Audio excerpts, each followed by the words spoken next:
nós iríamos apresentar isso à imprensa, que não foi apresentado, e começaram uma série de especulações sobre esse plano de retomada.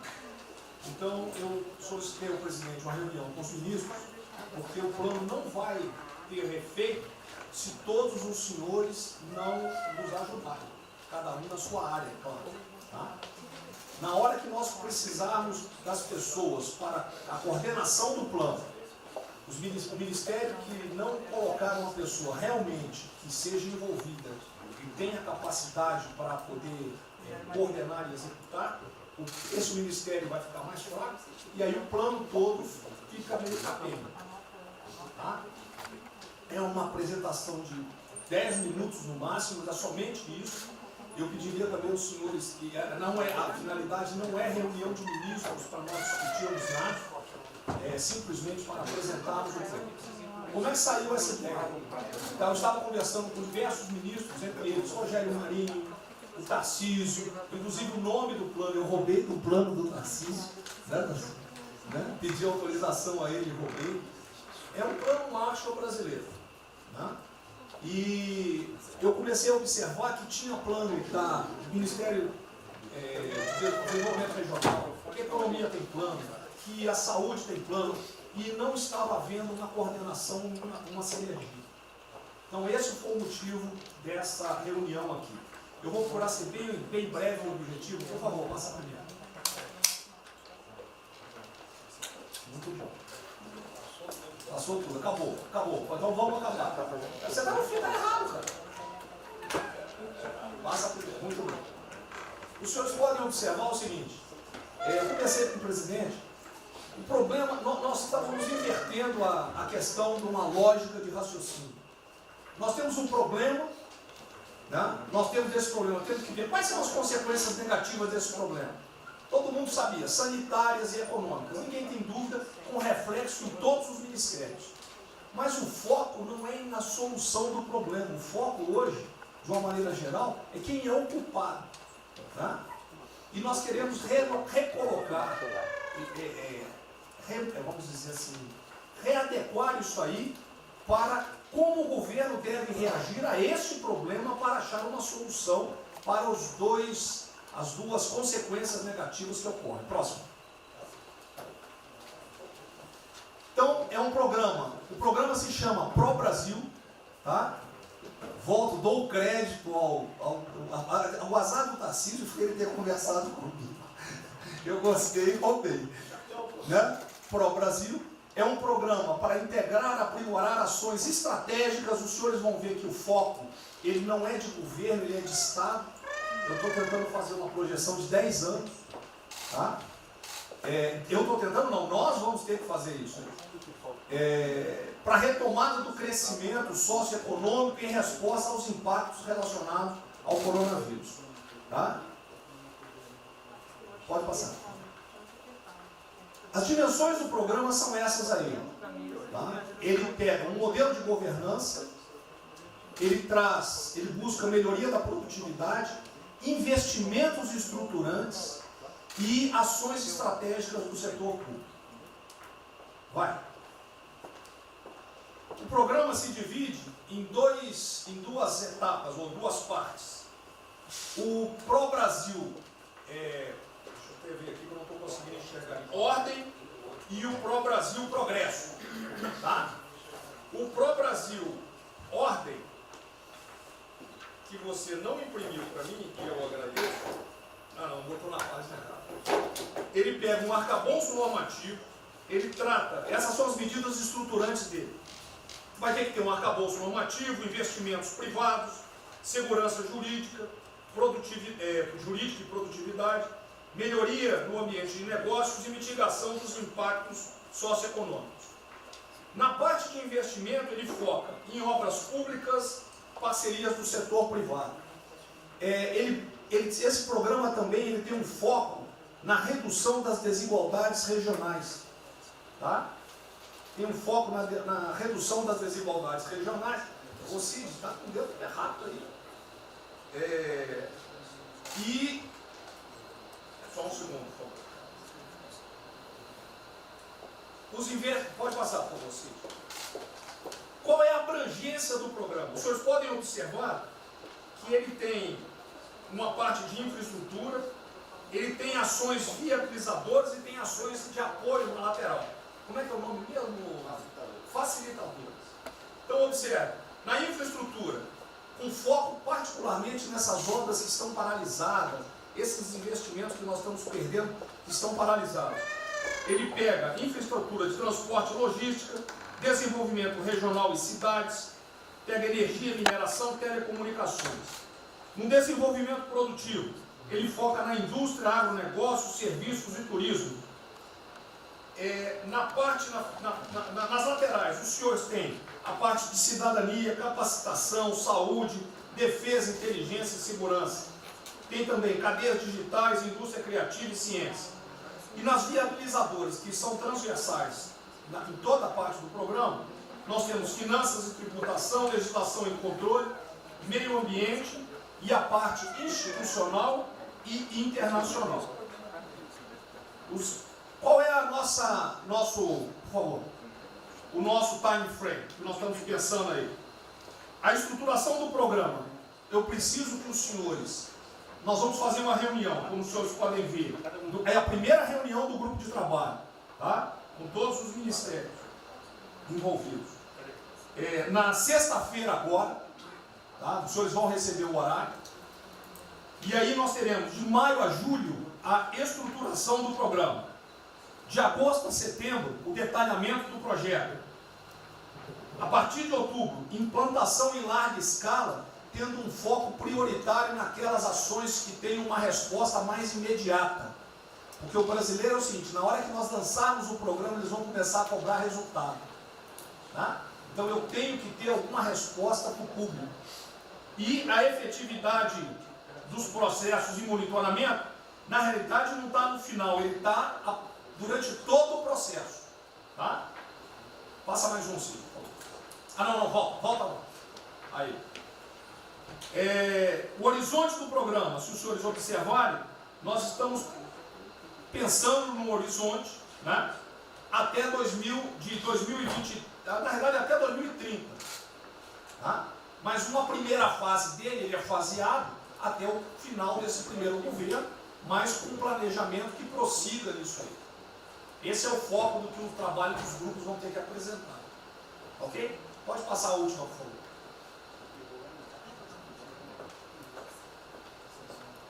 É sensorial. Certo? Só um layout para os senhores. Então, na sexta-feira, eu solicitaria que os senhores, quando enviassem os representantes, esses representantes já viessem com uma noção dos programas ou do que os senhores pretendem dentro dos ministérios de vocês. Uma primeira ideia, e nós vamos partir disso para elaborar isso aí. O trabalho não será feito aqui é somente uma coordenação. Cada ministério vai fazer e nós vamos coordenar. Presidente Erasmo. Vamos dar a palavra para o Guedes, com respeito aos demais, acho que é o ministro mais importante nessa missão. Eu queria fazer a primeira observação seguinte: não chame de plano macho que revela um despreparo enorme. Não, isso aqui foi só aqui agora. Quando se falou em plano macho, Pro Brasil é um nome espetacular. 10, 1000. Plano macho é um desastre. Revela despreparo nosso. Plano macho, por exemplo, os Estados Unidos podem fazer um plano macho para nos ajudar. A China deveria financiar um plano macho para ajudar todo mundo que foi atingido. Então, a primeira linha da equação, a gente tem que tomar muito cuidado, isso é o plano Pro Brasil. Nos fala plano mágico, é um desastre, vai revelar a falta de compreensão das coisas. A segunda coisa é o seguinte: é super bem-vinda essa iniciativa para nos integrarmos todos. Agora, não vamos iludir. A retomada do crescimento vem pelos investimentos privados, pelo turismo, pela abertura da economia, pelas reformas. Nós já estávamos crescendo. Voltar numa agenda de 30 anos atrás, que é investimentos públicos financiados pelo governo, isso foi o que a Dilma fez 30 anos. Então está cheio de gente pensando nessa eleição agora e botando coisa na cabeça de todo mundo aqui dentro. São governadores querendo fazer a festa, são às vezes ministros querendo aparecer, tem de tudo. E todo mundo vem aqui, vamos crescer, agora temos que crescer, tem que ter resposta imediata, o governo vai gastar. O governo quebrou. O governo quebrou. Em todos os níveis. Prefeitura, governador e governo federal. O que nós conseguimos fazer? Nós sinalizamos o contrário. Nós desalavancamos o banco público, reduzimos o endividamento, baixamos os juros e o Brasil ia começar a voar. Então, se a gente lançar agora um plano, todo o discurso é conhecido, acabar com as desigualdades regionais, na língua, claro, está lá, são os detalhes dele. É bonito isso, por isso é que o Lula e a Dilma estão fazendo há 30 anos. Se a gente quiser acabar igual a Dilma, a gente segue esse caminho. Então, eu acho o discurso bom, mas nós temos que tomar cuidado e reequilibrar as coisas. Não pode o ministro, para querer ter um papel preponderante esse ano, destruir a candidatura do presidente, que vai ser reeleito se nós seguirmos o plano das reformas dos documentos originais. Então, eu tenho que dar esse recado, uma vontade de exposição, nós vamos ajudar tudo, mas nós não podemos nos iludir. O caminho desenvolvimentista foi seguido. O Brasil quebrou por isso. O Brasil estagnou. A economia foi corrompida, a política foi corrompida. A economia estagnou através do excesso de gastos públicos. Então, achar agora que você pode se levantar pelo suspensório, como é que o governo quebrado vai investir, vai fazer grandes investimentos públicos? Tarcísio sabe disso, conversamos sempre. Tarcísio sabe o seguinte: quanto é que você consegue, Tarcísio? Passar de 5 bi para quanto? Para 15, para 20, para 30? A gente ficou por 6. Quanto é que você consegue de investimento em concessões? 250. Tá certo? Então, ó, tem 100 bilhões vindo para saneamento. Tinha 100 bilhões que viriam, as 17 maiores petroleiras do mundo viriam para a nossa seção onerosa. 100 bilhões de seção onerosa, 100 bilhões de mineração, 100 bilhões de saneamento, 230 bilhões de concessões, 500 bilhões. Cadê o dinheiro do governo para fazer isso? Não tem. Então, quem está sonhando é sonhador. A gente aceita. Politicamente, a gente aceita. Vamos fazer todo o discurso da desigualdade, vamos gastar mais, precisamos eleger o presidente. O presidente tem que pensar daqui a 3 anos. Não é daqui a 1 ano, não. Tem muita gente pensando na eleição desse ano. É só a observação que eu farei. Eu estou fora de eleições municipais. Só um minutinho. A ideia aqui, ninguém falou em investimento público por enquanto. Inclusive, nós falamos ali em investimento, falamos inclusive em investimentos privados. O que tem que acontecer é o seguinte: eu estou vendo um plano de contingente, nós temos que centralizar a imprensa, a economia, vai dar exatamente o que pode, o que não pode. Fundamental a coordenação. Até para deixar na imprensa que está saindo.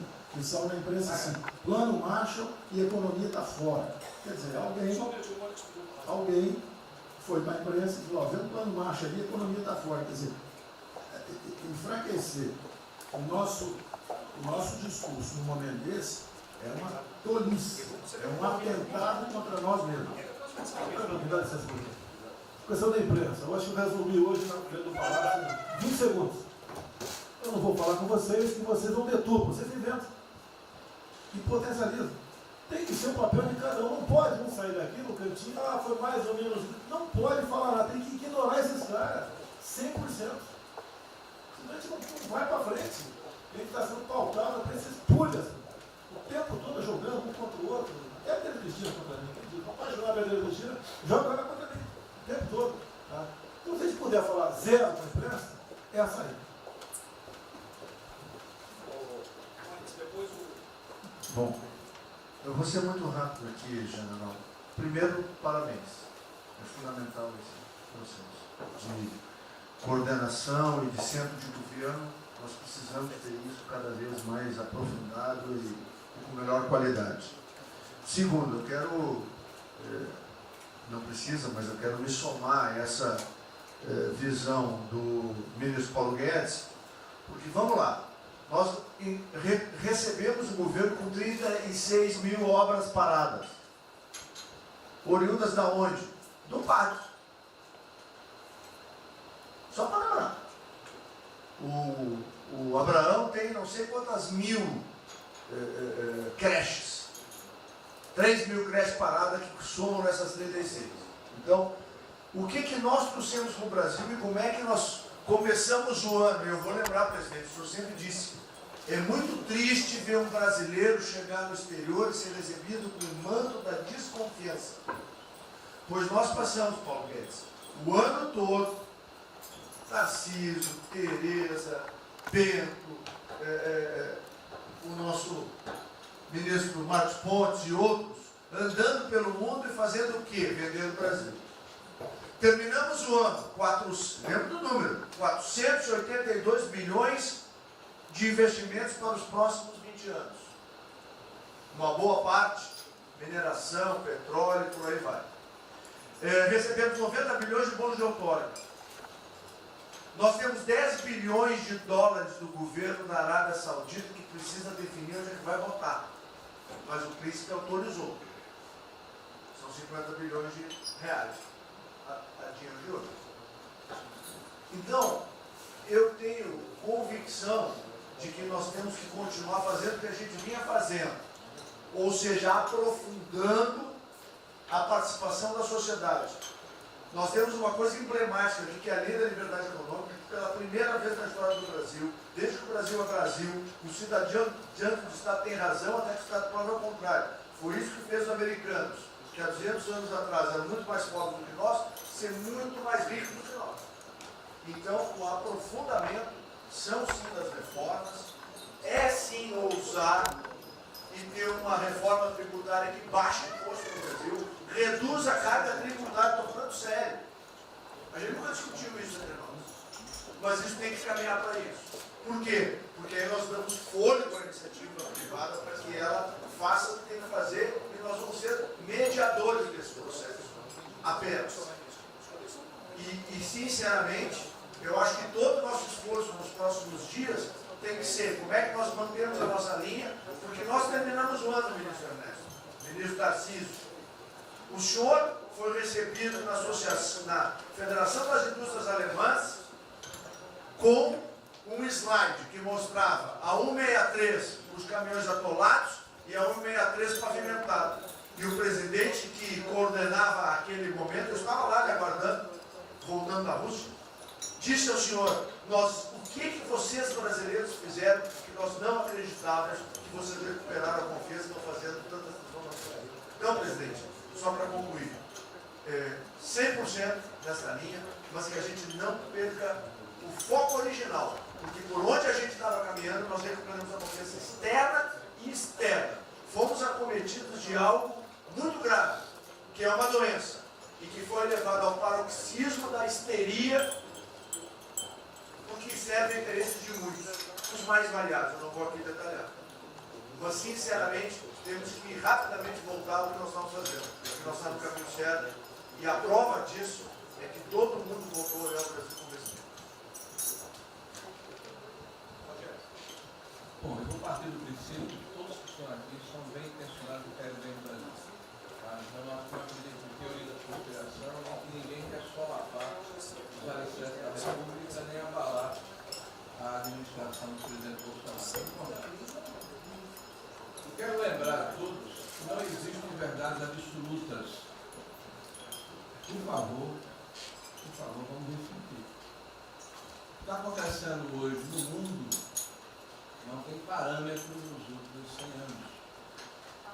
O que está acontecendo hoje no mundo vai permitir, de acordo com a FMI, que foi a previsão de uma semana atrás, de uma diminuição de quase 3% do PIB mundial, no caso do Brasil, de mais de 5%. Não tem nada. Em situações extraordinárias, remédios extraordinários de forma circunstancial. Isso não significa que nós tenhamos a necessidade de implantarmos uma política permanente. O ministro Braga Neto está, na sua apresentação, ele estabelece, inclusive, um limite temporal e deixa claro que é uma política de Estado. O que eu peço é que nós tenhamos aqui as mentes abertas, que os dogmas, quaisquer que sejam eles, sejam colocados de lado nesse momento. Porque os governos do mundo, certamente, têm a capacidade de entender o que nós passamos. Eu tenho visto governos extremamente liberais, preparando programas de reconstrução, levando em consideração a necessidade de que o Estado Nacional passa a ter um papel diferente como tomador de risco nesse momento em que há uma queda abrupta da liquidez. O ministro Onyx fala com muita propriedade da Arábia Saudita nos 10 bilhões de dólares. É bom lembrar, está aqui o ministro Bento, que está se pagando para se retirar petróleo do mundo. Os países vão utilizar suas respectivas liquidez para resolver os seus problemas de infraestrutura e de retomada das suas economias. Nós temos que ter segurança jurídica, Sr. Presidente, respeito a contratos, Sr. Presidente, capacidade de alavancar recursos privados com a inversão de recursos públicos, sim. É bom lembrar que eu tenho ouvido falar, não sei se é verdade, depois vai colocar na ponta do lápis, que a gente pode chegar a 600 bilhões de reais esse ano de ajuda a empresas e a pessoas físicas. Recursos do governo federal, fruto de endividamento do governo, desse governo, que vai terminar o ano com um déficit 4, 5, 6 vezes maior do que estava precificado no início do ano. Caiu um meteoro sobre as nossas cabeças. Então, por favor, nós não podemos começar a discussão com verdades absolutas e com dogmas estabelecidos ao longo de 100 anos, em função de uma catástrofe que se abateu sobre o mundo, que os governos de todo o mundo estão se debruçando sobre o assunto, entendendo que muda o papel do Estado. Senhor Presidente, é bom lembrar que quando houve a unificação da Alemanha, eu acho que esse é um fato histórico irrefutável, o Estado alemão entendeu e fez um pacto de que haveria necessidade de investir em capital humano e infraestrutura na Alemanha Oriental para diminuir desigualdades regionais. E esse é um pacto do Brasil. Essa pode ser uma catástrofe que vai nos afundar, ou pode ser uma onda para a gente surfar, uma alavanca para reparar o país. Todos os países do mundo estão submetidos ao mesmo processo. Vai depender da nossa capacidade de termos uma opção clara de que forma vamos sair desse problema. Se vamos gastar 600 bilhões de reais para resolver uma situação que é emergencial e todos reconhecemos que é necessária, e darmos segurança à população, no caso alimentar, para evitarmos o caos, para diminuirmos a mortandade das empresas, muito bem, está correto, essa é a boa direção. Por que não 5, 6, 7% desse total, 10% desse total, em obra de infraestrutura? Por que não termos a capacidade de alavancarmos o emprego no momento em que a retomada, todos os economistas aqui reconhecem, vai ser muito lenta? Bom, eu só estou falando isso, presidente, para que nós possamos ter essa discussão sem dogmas, sem verdades absolutas, sem a preocupação de que as coisas continuam como eram antes. Não são como eram antes. Aqui e no mundo inteiro. É isso, tá.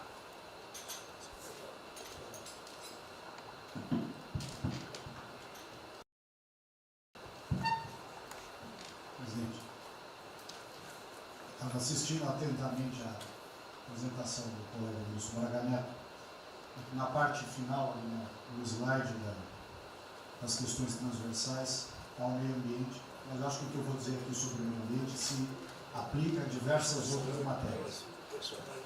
Nós temos a possibilidade, nesse momento que a atenção da imprensa está voltada quase que exclusivamente para o Covid e daqui a pouco para a Amazônia, o general Mourão tem feito os trabalhos preparatórios para que a gente possa entrar nesse assunto da Amazônia um pouco mais calçado, mas não é isso que eu quero falar. A oportunidade que nós temos, que a imprensa não está nos dando um pouco de alívio nos outros temas, é passar as reformas infralegais de desregulamentação, simplificação, todas as reformas que o mundo inteiro, nessas viagens que se referiam ao Mix, certamente cobrou dele, cobrou do Paulo, cobrou da Tereza, cobrou do Tarcísio, cobrou de todo mundo, da segurança jurídica, da previsibilidade, da simplificação. Essa grande parte dessa matéria, ela se dá em portarias e normas dos ministérios que aqui estão, inclusive de meio ambiente, e que são muito difíceis, e nesse aspecto acho que o meio ambiente é o mais difícil de passar qualquer mudança infralegal em termos de instrução normativa e portaria, porque tudo que a gente faz é pau no judiciário, no dia seguinte. Então, para isso precisa ter um esforço nosso aqui, enquanto estamos nesse momento de tranquilidade, no aspecto de cobertura de imprensa, porque só fala de Covid, e ir passando a boiada, e mudando todo o regramento, e simplificando normas, de IFAM, de Ministério da Agricultura, de Ministério do Meio Ambiente, de Ministério disso, de Ministério daquilo. Agora é a hora de unir esforços para dar de baseada a simplificação de regulatória que nós precisamos, em todos os aspectos. E deixar a AGU, o André não está aí, né? E deixar a AGU de stand-by para cada pau que tiver, porque vai ter. Essa semana mesmo nós assinamos uma medida a pedido do Ministério da Agricultura, que foi a simplificação da lei da Mata Atlântica para usar o Código Florestal. Hoje já está nos jornais dizendo que vão entrar com ações judiciais e ação civil pública no Brasil inteiro contra a medida. Então, para isso, nós temos que estar com a artilharia da AGU preparada para cada linha que a gente avança. Mas tem uma lista enorme em todos os ministérios que têm papel regulatório aqui para simplificar. Não precisamos de Congresso. E coisa que precisa de Congresso também, nesse fuso aí que está aí, nós não vamos conseguir aprovar. Agora tem um monte de coisa que é só parecer caneta. Parecer caneta. Sem parecer também não tem caneta. E dar canetada sem parecer é cana. Então, isso aí vale muito a pena. A gente tem um espaço enorme para fazer. Enfim, acho que essa é uma questão importante que estava aí nos slides, Margarida. Você vê que a jurídica também está embaixo. Isso, exatamente. Só os senhores entenderem o seguinte, isso aqui é coordenação dos planos que eu sei que todos estão fazendo. Tá? Coordenação. O que vai ser possível executar ou não, vão entrar naquelas nas limitações que nós temos, e o que tiver conflito será levado à decisão do presidente. Agora nós temos que andar com isso rápido, porque a queda do desemprego, o país está sem esperança, nós temos que fazer isso andar. O pessoal da iniciativa privada está nos procurando, a gente tem que dar um rumo nisso aí. Bom, a ideia é essa. Me ligou agora de manhã o Eduardo Gouveia Vieira, da Firjan. Ele quer fazer uma videoconferência onde mais de 300 empresários do Rio, que é um pouquinho abaixo do potencial de São Paulo, para hipotecar solidariedade. A ideia que nós temos de reabrir o comércio. A desgraça que vem pela frente, eu acho que o Paulo vai casar até legal, Paulo. Eu não sou economista não. Vai ser uma porrada muito longa, você pode imaginar. Não só apenas nos informais. Eu acho que bateu a 10 milhões de carteiras assinadas por saco. E os governos estaduais não tem como pagar salário, não tem. Maio, metade do estado não tem mais como pagar salário mais. A desgraça está aí. Eles vão querer empurrar essa trozoba para cima da gente, esse pessoal aqui do lado vai querer empurrar, e a gente vai reagir, porque aqui não é saco sem fundo. Tá? Então essa preocupação vamos ter. Paralelamente a isso, é o AB da vida, enchendo o saco do Supremo, para abrir processo de bicho, porque não apresentei meu exame de vírus, essa frescurada toda. E todo mundo tem que estar ligado. Não é apenas cuidar do seu ministério nessas questões que estamos tratando aqui, é tratar da questão política também. Tá certo? Então, essa preocupação temos que ter, porque a luta pelo poder continua a todo vapor. E sem neurose da minha parte. Tá? O campo fértil para aparecer umas porcaria aí, né? Levantando aquela bandeira do povo ao meu lado, não custa nada. O terreno fértil é isso: desemprego, caos, miséria, desordem social e outras coisas mais. Então essa preocupação todos devem ter. Né? Não é, tá bom, o Ministério fatura, deu merda no colo do presidente. Não pode ser assim. Hoje eu vi o Magno Malta me defendendo. O Magno Malta, desculpa aí, foi tratado lá atrás para ser vice. Depois ele resolveu não ser, tudo bem. Depois foi tratado para ser ministro, tudo bem. Agora, politicamente, ele nunca me deu uma alfinetada e sempre está defendendo os problemas que ele tem. Então, não é o ministro ir de peito aberto entrar no conjunto dos leões. Mas não pode. Né? Por exemplo, quando se fala em possível impeachment, ação no Supremo, baseado em filigranas, eu vou em qualquer lugar no território nacional. Ponto final. O dia que for proibido de ir para qualquer lugar do Brasil, pelo Supremo acabou o mandato.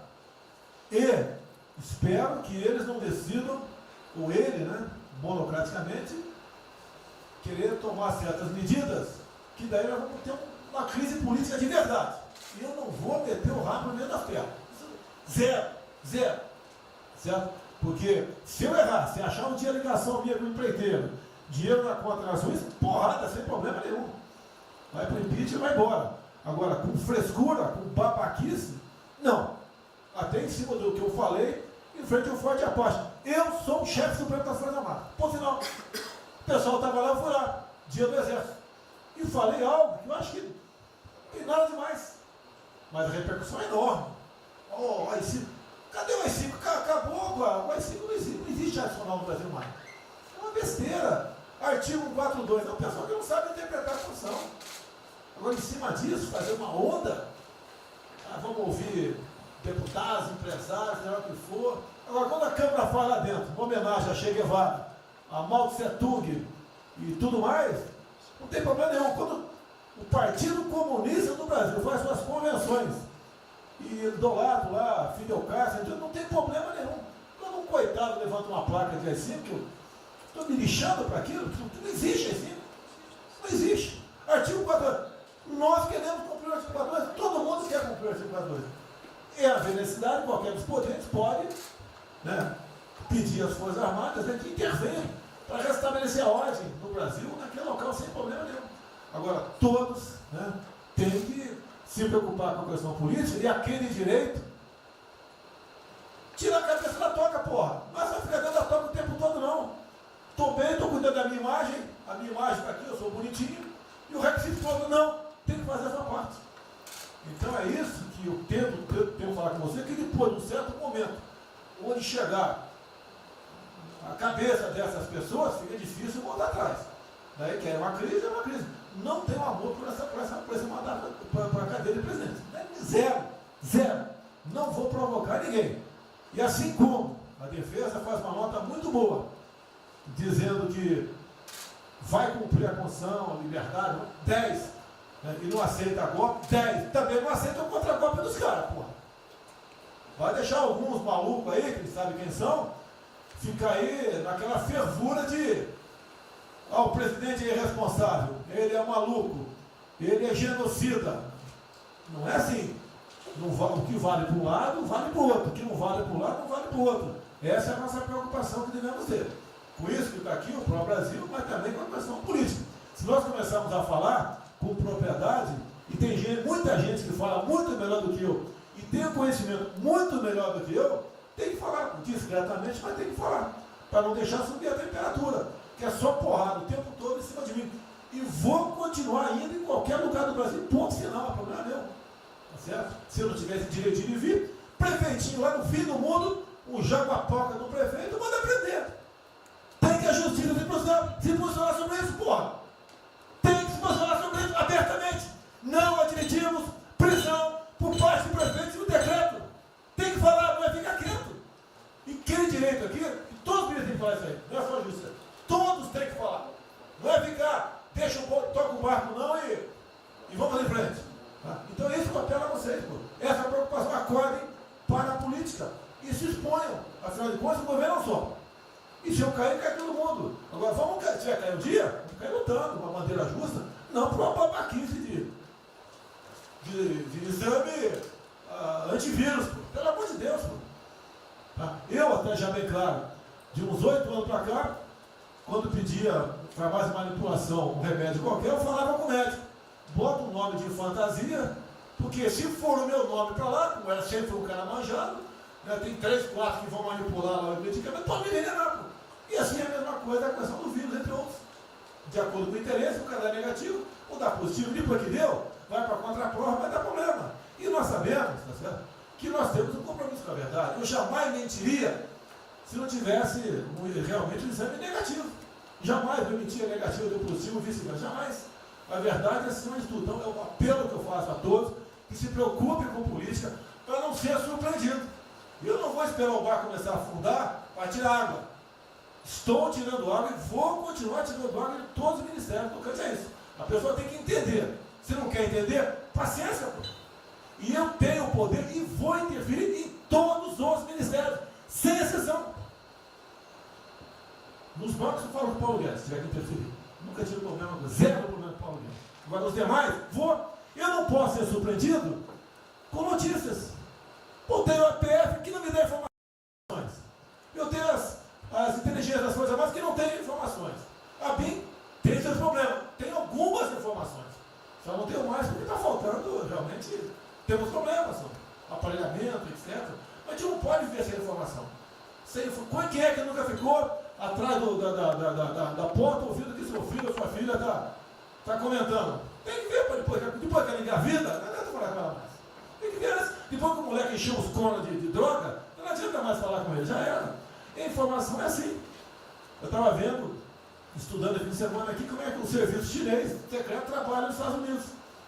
Qual a preocupação nossa aqui? É simples, né, irmãos? Não deve falar publicamente. Deve falar como? Está todo mundo vendo o que está acontecendo?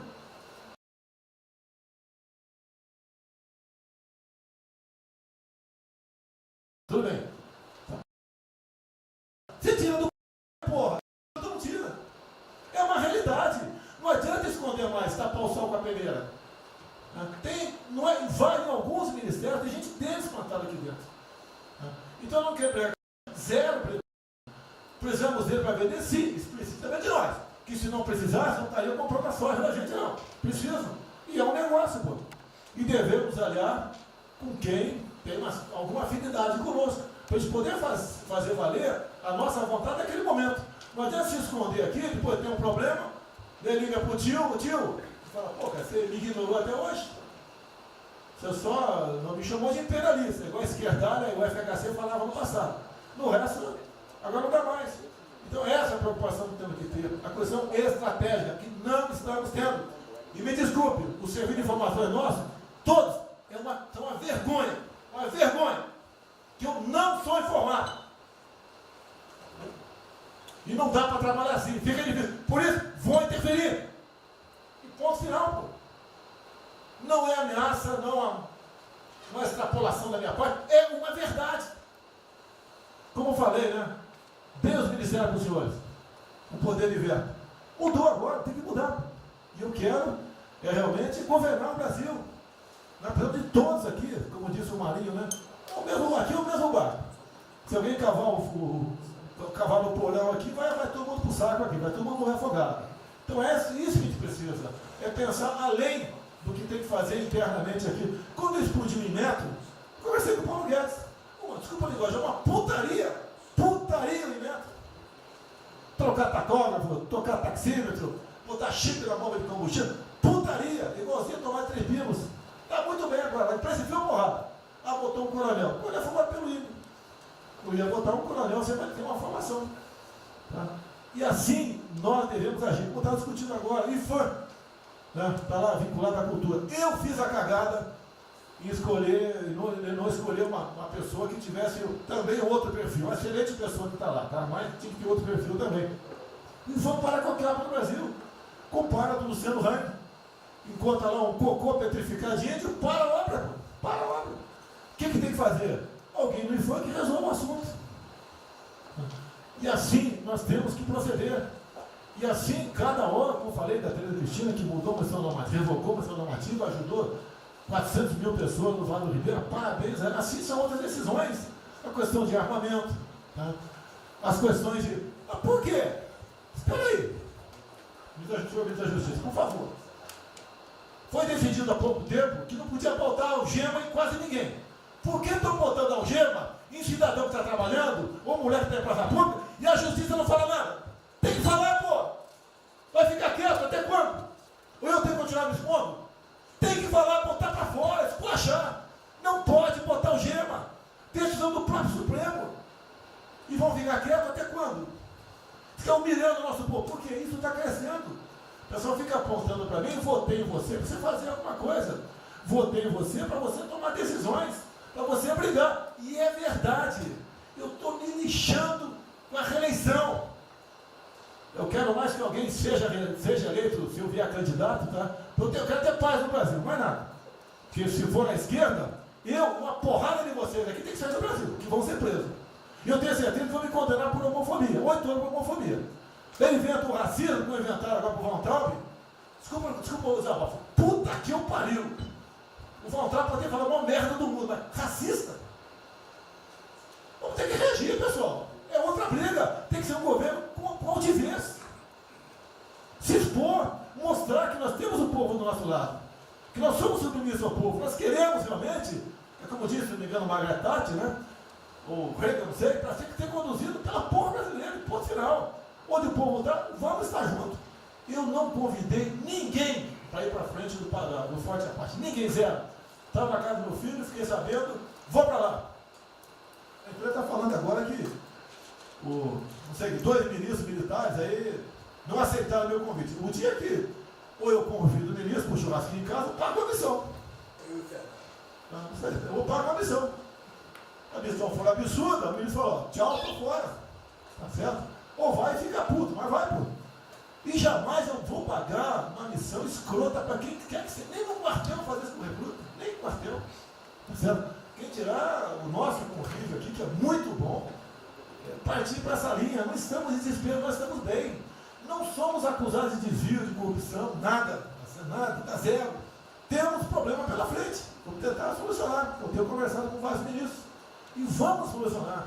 Porque o destino do Brasil está na mão desse grupo privilegiado que está aqui. E eu não seria nada sem vocês. Vocês não seriam ministros sem eu. Duvido. Dificilmente eu tinha sido ministro tivesse o Haddad aqui. Eu duvido. Podia aceitar por alguns dias, né? Depois ver a sacanagem que ia ser. Não ia ser diferente do que foi os 2 anos anteriores do PT. Né? Ia pedir para sair. Então, um apelo para vocês. Todo mundo se preocupa com o futuro do Brasil, com a questão política.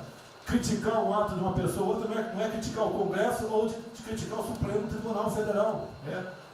Quem não ficou revoltado, o Moro ficou revoltado com a liberdade desse pessoal. Por causa de vírus, botou esse estuprador para fora. Imagine ter estuprado uma filha nossa, um filho da puta desse posto de liberdade.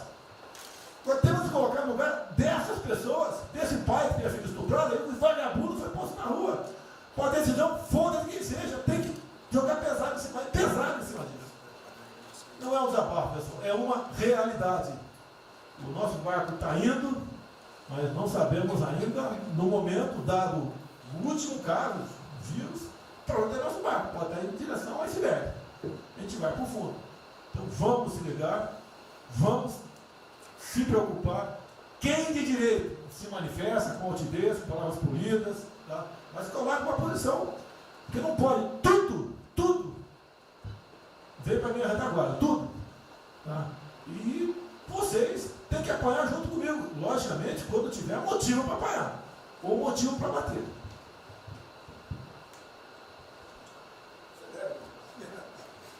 Não, eu já caí.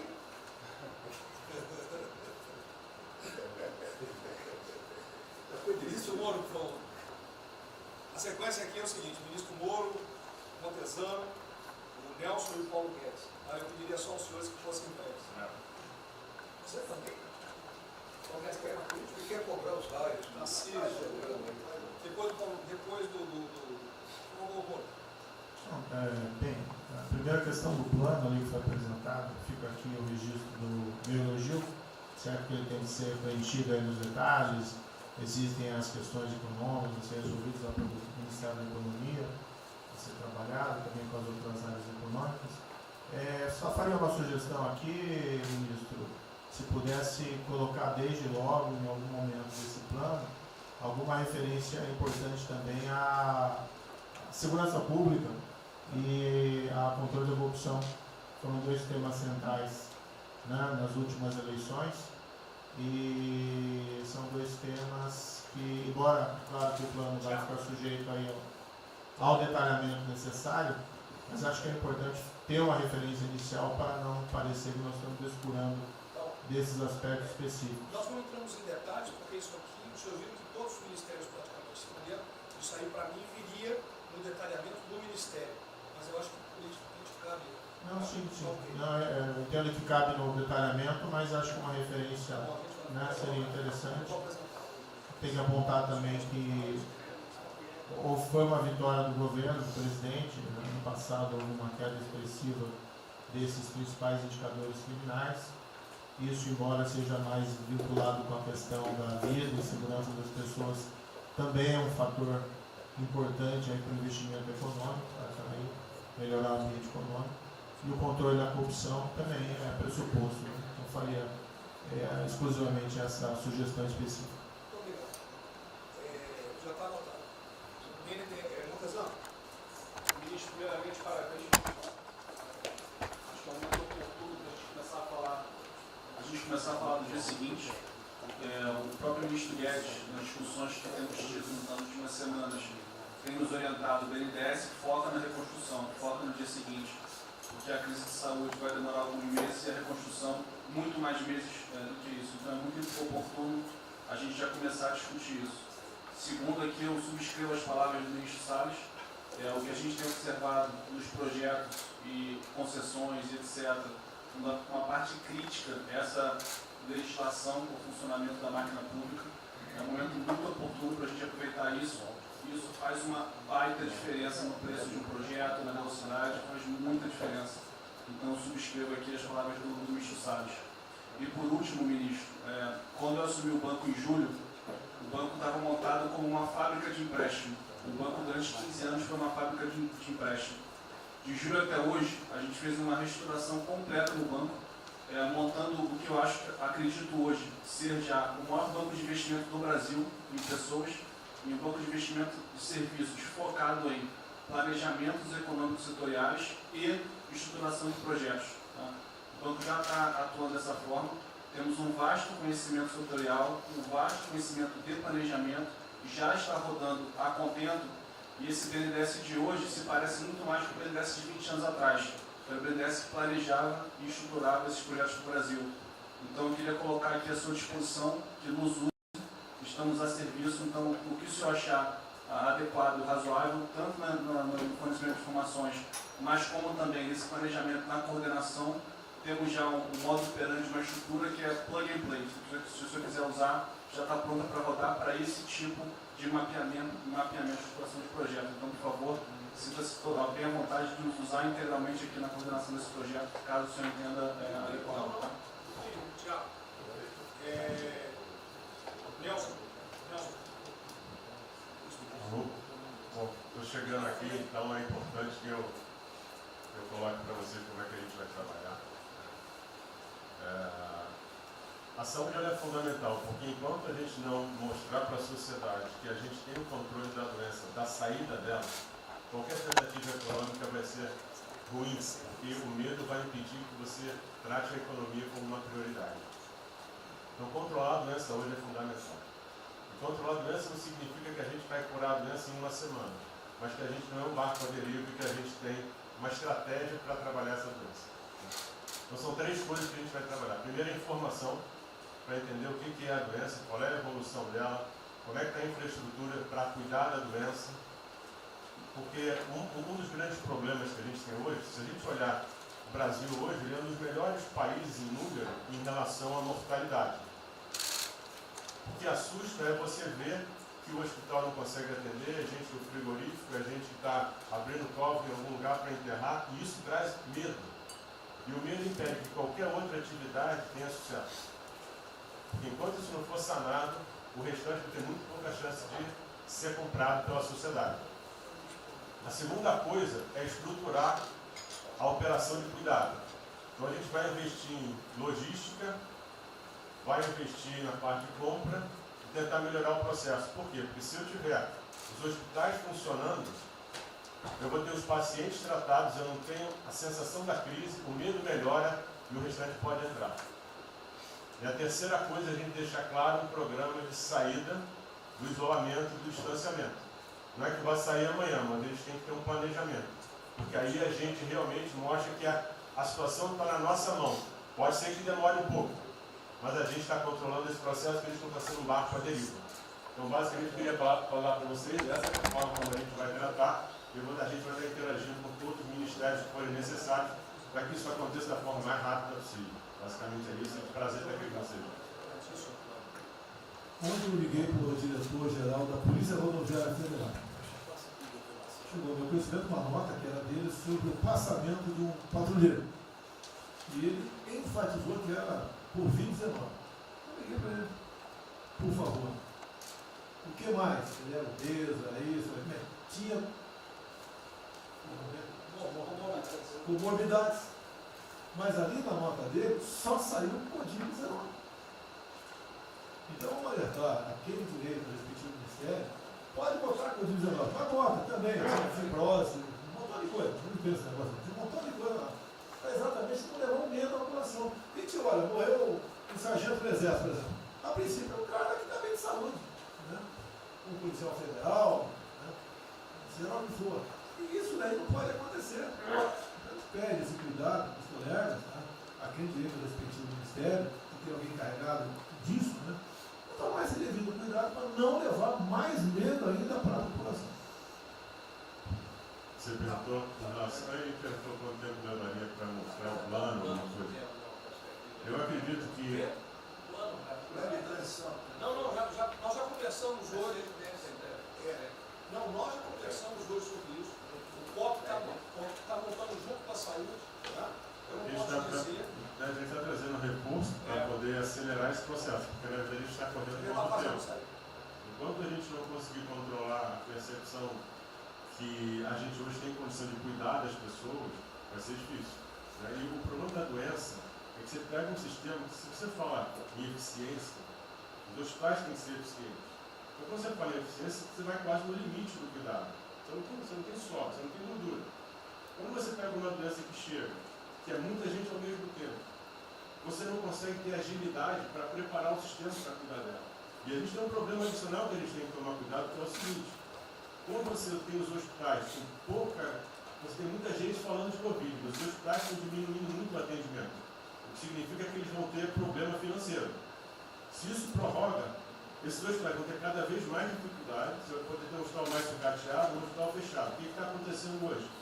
Vamos botar em números hoje. A gente tem 4 milhões de pessoas hoje com a Covid. O Brasil hoje tem 212 milhões de pessoas. Tem 208 milhões que não estão tendo a atenção necessária. Você tem câncer, cardiovascular, isso tudo está represado, a demanda é reprimida. Quando você controlar a Covid, o não Covid vai chegar com tudo. Você pode pegar uma estrutura sucateada. Aí você vai transferir o problema de medo, que vai ser o medo da Covid e o medo da não Covid. Então a gente tem que estar preparado para isso tudo. Então não é só trabalhar o curtíssimo prazo, a gente tem que preparar para essa segunda fase que vai chegar também. Isso tudo a gente está fazendo, só para vocês saberem que a gente está pensando nisso tudo, só para vocês saberem que está tudo trabalhando. Tá. Como o ministro Tarcísio, eu pediria às senhores que fossem bem breves. Não, já não tem jeito.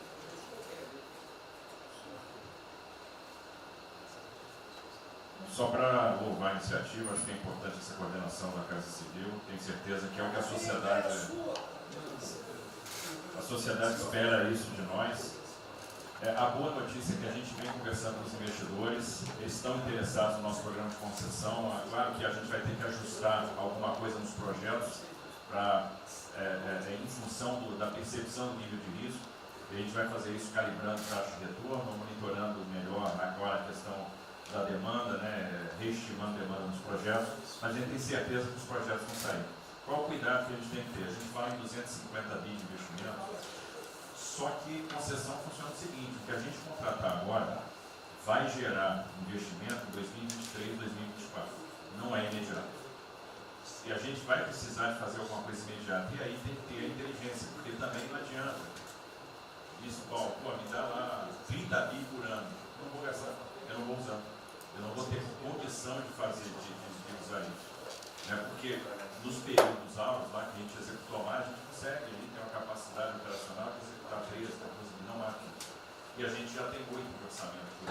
Então, no final das contas, a gente fazendo as contas e vendo o que nós já temos de projeto pronto, o que é necessário, que agrega valor imediato.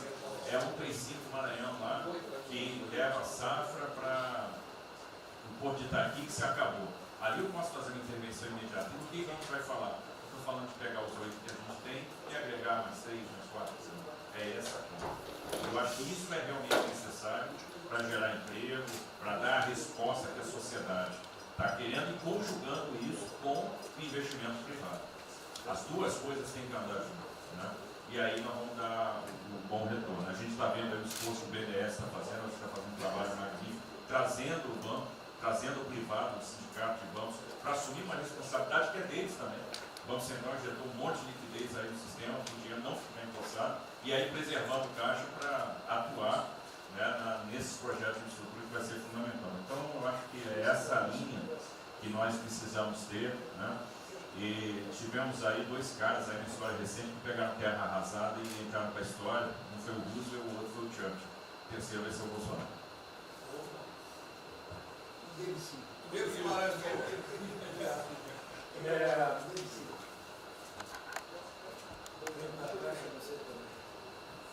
Peço aos senhores que sejam breves. São só 5 pontos muito rápidos. Primeiro, presidente, o maior programa da história do mundo de inclusão social, digital, que nós estamos fazendo nesse governo, pessoas que tomavam dinheiro a 25% ao mês. Quer dizer, todos os ladrões lá, PT, PMDB, PSDB, aquela ladroagem toda, 25% ao mês. E ninguém se indigna. Esse governo que se indignou, o governo dos liberais. Então, assim, acho que a gente está com problemas narrativos. Hoje de manhã, por exemplo, o pessoal da Band queria dinheiro. O ponto é o seguinte, vai ou não vai dar dinheiro para Bandeirantes? Ah, não vai dar dinheiro para Bandeirantes? Passei meia hora levando porrada, mas repliquei. E falei, olha, vocês estão em casa? Eu tenho 30 mil funcionários na rua. Não tem esse negócio, essa frescurada de home office. Eu já visitei 15 agências. E você em casa? Aí o pessoal ficou um pouco mais calmo. Quer dizer, eu posso ter 30 mil brasileiros nas agências lá. Sabe quantas pessoas a Caixa está pagando hoje? 7 milhões de pessoas. E todo mundo home office. Que porcaria é essa? Desculpa o meu ponto, presidente. Quando o senhor falou, pô, eu vou me emocionar. O Luiz Lima, que nadou com meu pai, foi atleta olímpico, teve a esposa e a filha de 14 anos presas ontem, no Camburão. Que porra é essa? Desculpa. Que porra é essa? O cara vai pro Camburão com a filha, que se fosse eu, ia pegar minhas 15 armas e ia dar uma... Eu ia morrer. Porque se a minha filha fosse pro Camburão, eu ia matar ou morrer. Que isso? Estava nadando, é uma atleta olímpica. Você tira a pessoa está nadando com 14 anos. Eu tenho uma filha Maria de 14 anos. Se a minha filha fosse pro Campurão, ou eu matava ou eu morria. Isso. E a esposa do Luiz Lima nem usou o fato de ser esposa do deputado federal. Mas assim, foi calado, saiu calado. E aquele governador roubando para direito, para tudo quanto é lado. Então o governador rouba, aí ele sai prendendo todo mundo e fica tudo isso por isso mesmo. Aí a gente faz o maior programa da história da humanidade de inclusão de pessoas que recebiam 25% ao mês cobrado. PSDB, PT, PMDB, aquele grupo todo. Na hora de privatizar, todo mundo, pô, com 200 milhões, 300 milhões, pô. Tem vice-presidente da Caixa que eu expulsei, dos 120, 105 eu tirei. E se o senhor precisar, obviamente, meu chefe, o ministro Paulo Guedes, ele decide. Não tem problema. Inclusive, porque o que acontece? Se roubar, eu vou ligar para o ministro Moro para prender. Agora, se precisar de um diretoria, não sei o quê, desde que sejam honestos, o ministro Paulo Guedes é que decide, etc. Mas dos 120, eu tirei 105. E na Caixa, não tem desonestidade, até onde eu saiba. Mas, assim, eu acho que a gente está levando muita porrada, presidente. E, de novo, não estou dizendo de ninguém daqui, não. Eu só levo porrada. Agora, tem limite.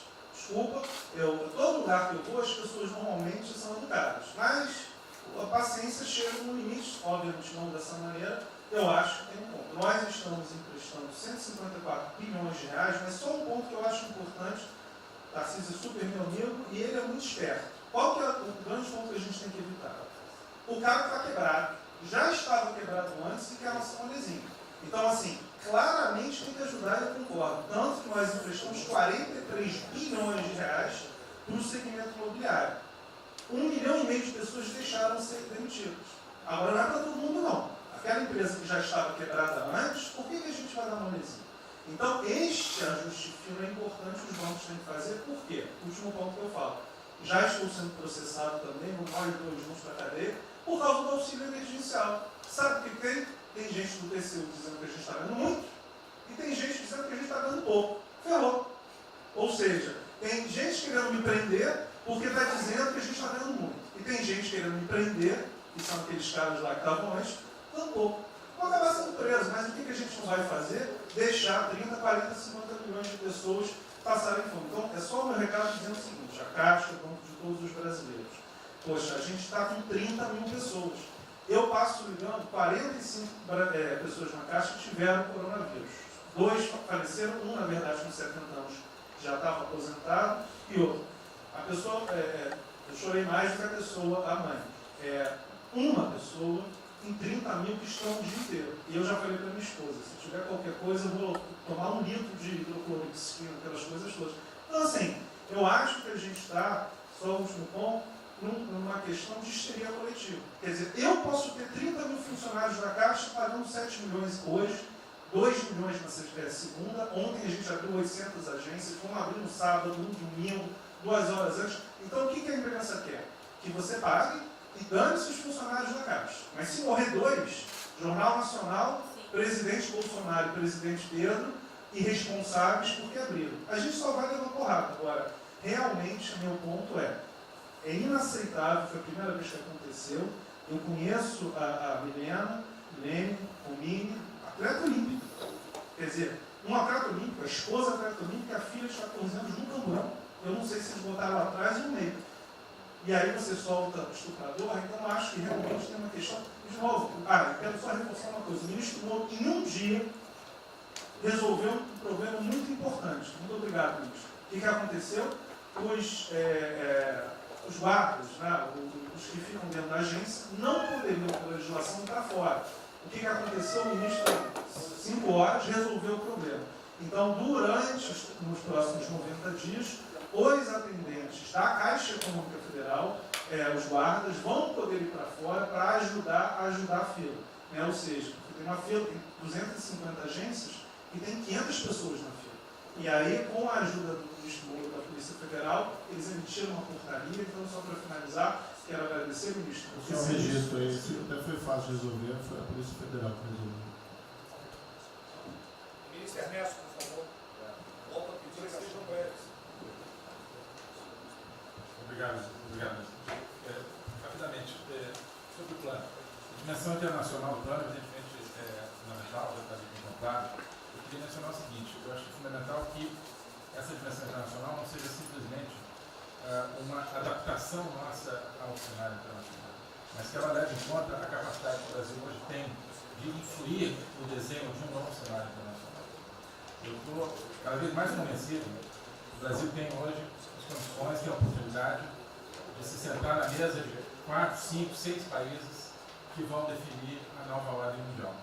Um dia, na conversa do presidente com o primeiro-ministro da Índia, o indiano disse que vai ser tão diferente o pós-coronavírus, o pré, quanto o pós-segunda guerra, o pré. Eu acho que é verdade, e assim como houve um Conselho de Segurança que definiu a ordem mundial, 5 países depois da Segunda Guerra, vai haver uma espécie de novo Conselho de Segurança, e nós temos dessa vez a oportunidade de entrar nele e acreditar na possibilidade do Brasil influenciar e ajudar a formatar um novo cenário. E esse cenário, acho que tem que levar em conta o seguinte: estamos aí revendo os últimos 30 anos de globalização. Vai haver uma nova globalização. O que aconteceu nesses 30 anos? Foi uma globalização cega para o tema dos valores, para o tema da democracia e da liberdade. Foi uma globalização que a gente está vendo agora, criou um modelo onde no centro da economia internacional está um país que não é democrático, que não respeita os direitos humanos, etc. Essa nova globalização acho que não pode ser cega. Tem que ser uma globalização, tem que ser uma estrutura que leve em conta, claro, a dimensão econômica, mas também essa dimensão da liberdade e do valor. E da mesma maneira, acho que o plano está apontando para isso, na nossa dimensão nacional, também não pode ser um plano cego para essas dimensões daquilo que nos traz, né, que traz o projeto do presidente, que é não simplesmente a eficiência, a pujança, o crescimento econômico, mas a liberdade, o combate à corrupção, a reinvenção do Brasil livre dessas mazelas que nós pensamos. Obrigado. Obrigado, ministro. Roberto Campos. É o último que colocou. Não, é bem rápido. É só vou voltar na história. Vou voltar aqui na história breve e lembrar que no fim do governo Dilma a taxa de juros era 14,5%, a curta, mas a taxa longa era 20%. E aí quando a gente olha o que aconteceu e o que proporcionou a taxa de juros cair, é interessante, porque teve um dia, 18 de agosto, saiu uma manchete no jornal e todos os elementos apontavam que ia ter o teto de gastos. Naquele dia, a curva de juros começou a cair e foi quando depois o presidente do Banco Central anterior começou a cair os juros. Ele caiu os juros até o nível de 6,5, estabilizou, teve a incerteza das eleições, com a incerteza do PT poder voltar, a taxa piorou. Depois, curiosamente, quando o mercado entendeu que ia ter a Previdência, foi quando abriu espaço para colocar os juros novamente. Então, a razão dos juros ter ido de 14,5, 15, 20 para o que está hoje foi o fato da sociedade do mercado ter entendido que o governo ia ter disciplina em relação às contas públicas. Isso a gente não pode esquecer. Tá? Me permite, Roberto, então você está dizendo aí que não só a Selic tem como uma taxa longa, nós devemos basicamente a PEC do teto, é isso? Isso. Estou dizendo exatamente isso. E depois também a Previdência. Então, dito isso, eu acho que é importante a gente passar essa mensagem. Um outro tema só, aí em relação ao plano, 3 pontos só que eu acho importantes. A gente tem feito reuniões entre os banqueiros centrais de vários países do mundo, quase todas as semanas. Eu acho que tem 3 pontos que são importantes. Primeiro, existe um consenso hoje que o mundo privado está com muito medo de tomar risco. Então, que não vai ter como ter uma saída rápida sem que o governo não entre de alguma forma tomando risco. Porque o mundo privado está com medo de tomar risco pelo fator medo. Que é o fator que o doutor me ensinou, que eu acho que é muito importante. Se amanhã você permitir todo mundo no estádio de futebol ver um jogo, será que todo mundo vai sair de casa e vai? Qual é o fator medo? E o fator medo é interessante porque quanto mais informação você tem, mais medo você tem. Porque a mídia joga medo. Então você tem hoje uma classe mais alta que tem mais medo que a classe mais baixa, exatamente porque eles têm mais acesso à informação e a informação enviesada. Então, o primeiro ponto é esse tomar risco. O segundo ponto rápido é um tema que eu acho que está muito crescendo também, crescendo bastante, que é a análise, que a gente chama de análise intertemporal. Quando você faz uma ajuda, quando o governo faz um gasto, geralmente acontece 2 coisas. Ou você bota fundo perdido, ou seja, esse gasto não vale nada, e aí vai ter um reflexo na economia, na taxa de juros, ou as pessoas exageram e falam, esse gasto vai ser um multiplicador. Provavelmente não é nenhuma coisa nem outra. O que eu acho que falta de analisar os gastos do governo é o quanto desse gasto que eu recupero lá na frente, via preservar empregos, via manter uma empresa viva, que ia morrer. Então eu acho que falta análise completa do gasto. O gasto nunca é fundo perdido. Também ele nunca é muito multiplicador, ele é um meio do caminho entre uma coisa e outra. E o que eu acho que falta é a análise de eu vou gastar tanto e esse gasto vai ter essa efetividade. Por exemplo, existe uma percepção do mercado que dinheiro para governador e prefeito é dinheiro jogado fora. Pode ser que seja mentira, mas existe essa percepção hoje. E tem vários vídeos rodando por aí, os senhores devem ter visto, de que o dinheiro vai para a prefeitura e não vai parar, porque vai em bem intangível, que é difícil de controlar. Vai em programa que você nunca tem como monitorar. Então, acho que é importante esse tema de fazer essa análise intertemporal e ver realmente qual é a eficiência do gasto. E por último, último ponto, conversando com investidores, a gente tem feito isso, inclusive nós fizemos uma conversa, 2 bancos centrais com investidores, inclusive de infraestrutura, e o problema principal que aparece em toda a conversa no Brasil, do investidor privado, é que no passado, toda vez que o investidor privado entrou, teve muita sacanagem. O tema da governança é super importante. Então, eu estava conversando com o Marinho, a coisa mais importante desse projeto, na minha opinião, é garantir que a governança é boa. O investidor privado ter certeza que ele vai estar junto com o governo, ou ele vai estar em grande parte tomando risco, às vezes o governo vai tomar um pouquinho, mas que é uma coisa que ele não precisa se preocupar na frente da governança. E o jeito de melhorar a governança é colocar agentes internacionais que fazem governança mundial. A gente conversou um pouco sobre isso. É só isso. Obrigado. Obrigado. Ministra Damares, por favor. Perdão. Marcelo já falou? Não. Ministra Damares.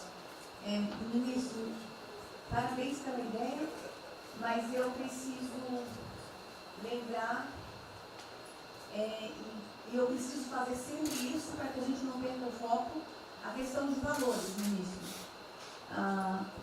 Esse governo tem o pilar dos valores. Não se pode construir nada neste governo sem a gente trazer valores. Nós estamos sabendo, e a gente está falando o tempo todo, que nós não seremos mais os mesmos depois dessa pandemia. O mundo não será mais o mesmo, nós não seremos mais o mesmo, e nós vamos ter que fazer uma revisão de políticas públicas no mundo todo e no Brasil. Nós vamos ter que nos reinventar, com certeza. Neste momento, o que nós estamos vendo aqui no nosso comitê? Nós estamos buscando dados e não estamos encontrando dados. Nós recebemos um governo que não tinha dados, os dados que nós tínhamos eram falsos, mentirosos. Um Brasil de achismo, um Brasil de talvez, eu acho que é, talvez sim, talvez não. Políticas públicas construídas até agora nessa nação em cima de talvez e de achismo. Nós vamos ter que rever muita coisa. É um país plural. Quando a gente vai buscar os povos tradicionais agora para a gente construir enfrentamento ao coronavírus, nós descobrimos, ministros, que nós temos 1.300.000 ucranianos no Brasil. Ninguém nunca falou de ucranianos para nós no Brasil. Com a sua cultura totalmente preservada no Brasil. Nós estamos com 1.500.000 ciganos e eu falava de 1.300.000 e são 1.500.000 ciganos. Nós estamos... Então, presidente, nós vamos ter que rever muita coisa na aplicação das nossas políticas públicas no Brasil. Os nossos seringueiros são em números maiores do que a gente imagina no Brasil. Então, tudo que nós formos construir, nós vamos ter que ver, ministro, a questão dos valores também. A questão, os nossos quilombos estão crescendo e os meninos estão nascendo nos quilombos e seus valores estão lá. Então, tudo vai ter que ver a questão dos valores. E quando eu falo valores, ministro, eu quero dizer para o senhor, nós estamos com quase 80.000 idosos em abrigos no Brasil. Eu me surpreendi com números. Nós estamos com quase 60.000 crianças em abrigos no Brasil. Os números estão me surpreendendo. E eu estou com um número absurdo de mulheres também em busca de abrigos por causa de violência. Então, tudo isso tem que vir para este pacote. Nós vamos ter que fazer algumas revisões de políticas públicas no Brasil. Então, por favor, ministro, coloque aí a questão de valores. E quando eu falo valores, aí eu quero olhar para o nosso novo ministro aqui da Saúde e dizer, ministro, valores estão lá no seu ministério também. Neste momento de pandemia, a gente está vendo aí a palhaçada do STF trazer o aborto de novo para a pauta. E lá está a questão de as mulheres que são vítimas do Zika vírus vão abortar. E agora vem o coronavírus. Será que vão querer liberar que todos que tiveram coronavírus poderão abortar no Brasil? Vão liberar geral? O seu ministério, ministro, está lotado de feminista que tem uma pauta única, que é a liberação do aborto. Quero te lembrar, ministro, que está chegando agora, este governo é um governo pró-vida, é um governo pró-família. Então, por favor. E aí, quando a gente fala de valores, ministro, quero dizer que nós estávamos sim no caminho certo. A gente não precisa reinventar muita coisa, não. E eu quero citar aqui um exemplo da política indigenista como este governo estava construindo. Todo mundo começou a dizer, a esquerda começou a falar, que o coronavírus iria dizimar os povos indígenas no Brasil. O primeiro óbito, dia 12 de abril, sabe o que é isso? A forma como nós estávamos conduzindo a política indígena no Brasil. Primeiro óbito, dia 12 de abril. E eu fui lá para a Amazônia, no Roraima, junto com o presidente da FUNAI e o secretário nacional de saúde indígena, para acompanhar o primeiro óbito. A forma como a gente conduziu deu muito certo. Vamos ter que melhorar? Vamos ter que melhorar. E por que nós fomos lá, presidente? Porque nós recebemos a notícia que haveria contaminação criminosa em Roraima, em Amazônia, de propósito, em índios, para dizimar aldeias e povos inteiros para colocar nas costas do presidente Bolsonaro. Eu tive que ir para lá com o presidente da FUNAI e me reunir com os generais da região e o superintendente da Polícia Federal para a gente fazer uma ação ali meio que sigilosa, porque eles precisavam matar mais índio para dizer que a nossa política não estava dando certo. Então, o que a gente estava fazendo estava dando certo, o que nós estamos fazendo está dando certo. Então, aqui, general, todo o nosso trabalho que envolve políticas de valores precisa estar aqui no Pró-Brasil. E aí, presidente, só para encerrar, eu quero dizer para o senhor que a sua angústia tem razão de ser. Nunca houve tanta violação de direitos no Brasil como neste período. Direitos fundamentais foram violados. No nosso Disque 100 tem mais de 5.000 registros, ministros, de violação de direitos humanos. Mas o senhor tem uma ministra de direitos humanos e uma equipe muito corajosa. São mais de 5.000 procedimentos e ações que estão sendo construídos. Governadores e prefeitos responderão ao processo. Idosos estão sendo algemados e jogados dentro de camburões no Brasil. Mulheres sendo jogadas no chão e sendo algemadas por não terem feito nada. Nós estamos vendo padres sendo multados em R$90 mil porque estavam dentro da igreja com 2 fiéis. A maior violação de direitos humanos da história do Brasil nos últimos 30 anos está acontecendo neste momento. Mas nós estamos tomando providências, a pandemia vai passar, mas governadores e prefeitos responderão processos. E nós vamos pedir, inclusive, a prisão de governadores e prefeitos. E nós estamos subindo o tom. E discursos estão chegando. Nosso ministério vai começar a pegar pesado com governadores e prefeitos. Nunca vimos o que está acontecendo hoje. Se eles falavam que nós éramos violadores de direitos, eles estão. Inclusive, o governador Wellington agora, ontem, determinou que a polícia poderá entrar nas casas. Vocês não imaginam o que ele vai fazer. Poderá entrar assinou. A polícia poderá entrar na casa sem mandato. Então, assim, as maiores violações estão acontecendo nesses dias. Então, nós estamos fazendo enfrentamento de mais de 5 procedimentos. O nosso ministério já tomou a iniciativa e nós estamos pedindo, inclusive, a prisão de alguns governadores. Então, está aí algumas respostas. Valores. Por favor. Valores. Posso falar? Houve aqui uma apresentação, uma representação do ministro Paulo Guedes, que a senhora vai receber mais dinheiro. Obrigada. Ministro Marcelo, por favor. Obrigado, vou ser bem breve também. Primeiro, parabenizar o ministro Braga Neto pelo... Eu queria só deixar uma coisa seguinte, eu fico brincando. Não é trabalho meu, é trabalho da equipe e eu roubei ideia de um monte de gente. Eu roubei ideia aqui, ali, eu roubei ideia. Tá? Eu aproveitei a ideia, eu só coordenei. Um cronograma importante do projeto, obviamente, todos os ministérios, como o Ministério do Turismo, também já estão finalizando até amanhã esse programa de retomada. E, presidente, o turismo, obviamente, ele tem uma importância muito grande para a economia, o Paulo Guedes sabe disso, mais de 8%, ou seja, quase 10% do PIB nacional é turismo. E o presidente falou que vai extinguir o Ministério porque o turismo acabou.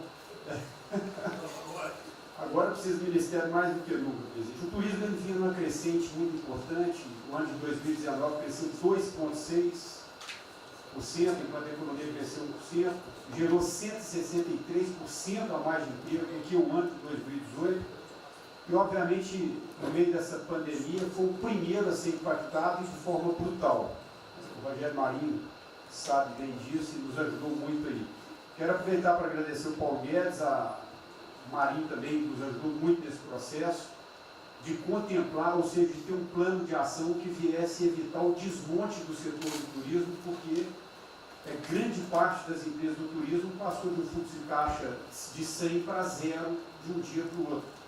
Então, ações como a suspensão de contrato de trabalho, o ministro Moro também agradeço, teve uma ação fundamental para o setor, que foi uma medida provisória que contemplasse ambas as partes, tanto o consumidor quanto as empresas, através da Senacom, que impediu judicializações em massa, porque aquela pessoa que comprou o ingresso de um show ou um pacote turístico, ela, se fosse para cima das empresas ainda para pedir o reembolso de imediato, isso seria catastrófico, geraria mais desemprego ainda. Então, essa medida provisória garantiu que as empresas pudessem ter um fôlego, um prazo aí de até 12 meses para fazer esse reembolso. O terceiro ponto foi a questão dos créditos, que está terminando de ser fechado junto ao BNDES. Agradeço muito aí também o Montesano, a Caixa Econômica também, o Pedro, o ministro Paulo Guedes, que o entrave maior estava na questão das garantias, mas a gente está conseguindo finalizar esse modelo de crédito para contemplar a todos, desde o MEI ao micro, pequeno, médio, o grande empresário no Brasil do setor turístico. O setor, presidente, ficou muito feliz, se sentindo contemplado com todas essas ações medidas por parte do governo federal. O setor do turismo no Brasil fizeram cartas com as principais associações agradecendo a postura do governo federal em relação a isso. Eu quero, presidente, falar um assunto aqui que talvez seja muito polêmico, mas eu acho que é importante esse debate nesse momento. Aí eu falo também para a ministra Damares, que eu sei que é uma pauta muito sensível também a ela, que é a questão presidente, porque o Ministério do Turismo agora tem que ter um planejamento, um plano de atração de investimentos, que é o que gera emprego, renda, é o que ajuda, obviamente, a economia do Brasil. E para isso, presidente, eu acredito que é um momento propício nesse planejamento da retomada discutir os resorts integrados. Não é legalização de jogos, não é bingo, não é caça-níquel, são resorts integrados. Obviamente, presidente, uma pauta precisa de ser construída, ainda mais estou olhando para o cara aqui para mim. A pauta precisa de ser construída com as bancadas da Câmara, tanto a evangélica quanto a católica, mostrando ou desmistificando vários mitos que giram em torno disso. Não sei se o ministro Paulo Guedes concorda. Nós temos a possibilidade de atrair pelo menos 40 bilhões de dólares para o Brasil só de outorgas, de investimentos imediatos para essa pauta. Mas o que precisa ser feito, presidente, é realmente desmistificar a questão de evasão de divisas, de lavagem de dinheiro, de tráfico de drogas, e para isso eu sugeriria que nesse debate pudéssemos contar com o Ministério da Justiça, através da Polícia Federal, o Ministério Público na mesa, a Receita Federal, os órgãos de controle, mas obviamente, presidente, uma pauta que só levaríamos para frente se a gente conseguir pacificar ou nos fazer entender pela bancada evangélica, pela bancada católica, para que não haja uma distorção na comunicação disso. Tem que ser um projeto muito bem feito, que eu acredito que pode ser, nesse processo da retomada, uma grande oportunidade para o Brasil atrair grandes complexos, dos quais apenas 3% são utilizados para os cassinos. E outra, isso não tem impacto diretamente nenhum na família dos trabalhadores brasileiros. Não, não é bem isso não. Eu vou ter que começar a desmistificar para dar mais, gente.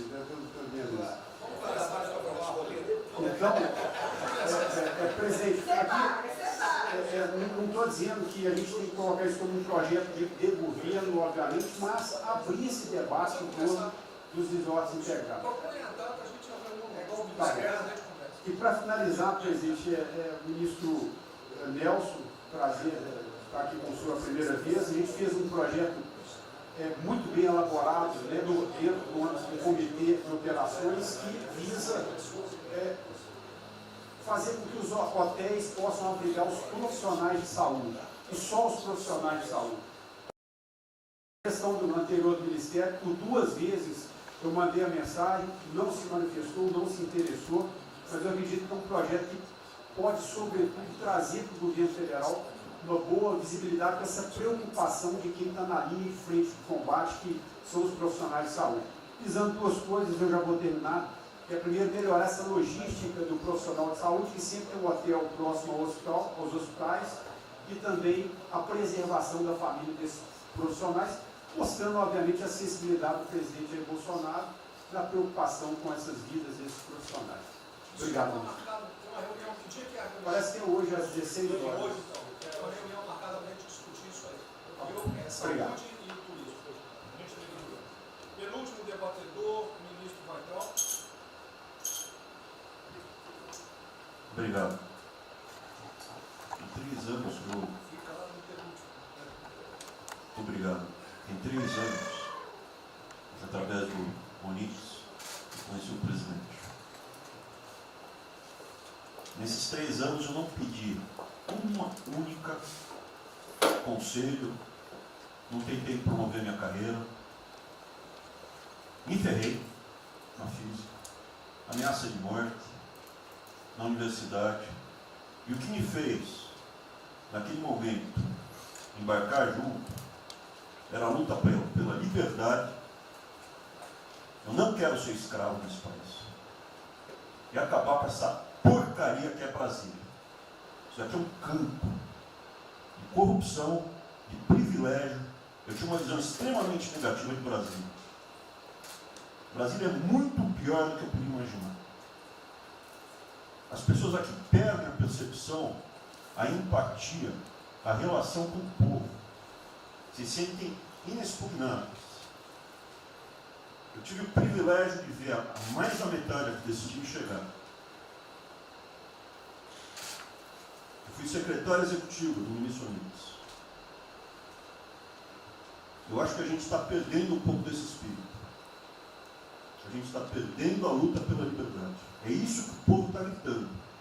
Não está gritando para ter mais Estado, para ter mais projetos, para ter mais... O povo está gritando por liberdade. Ponto.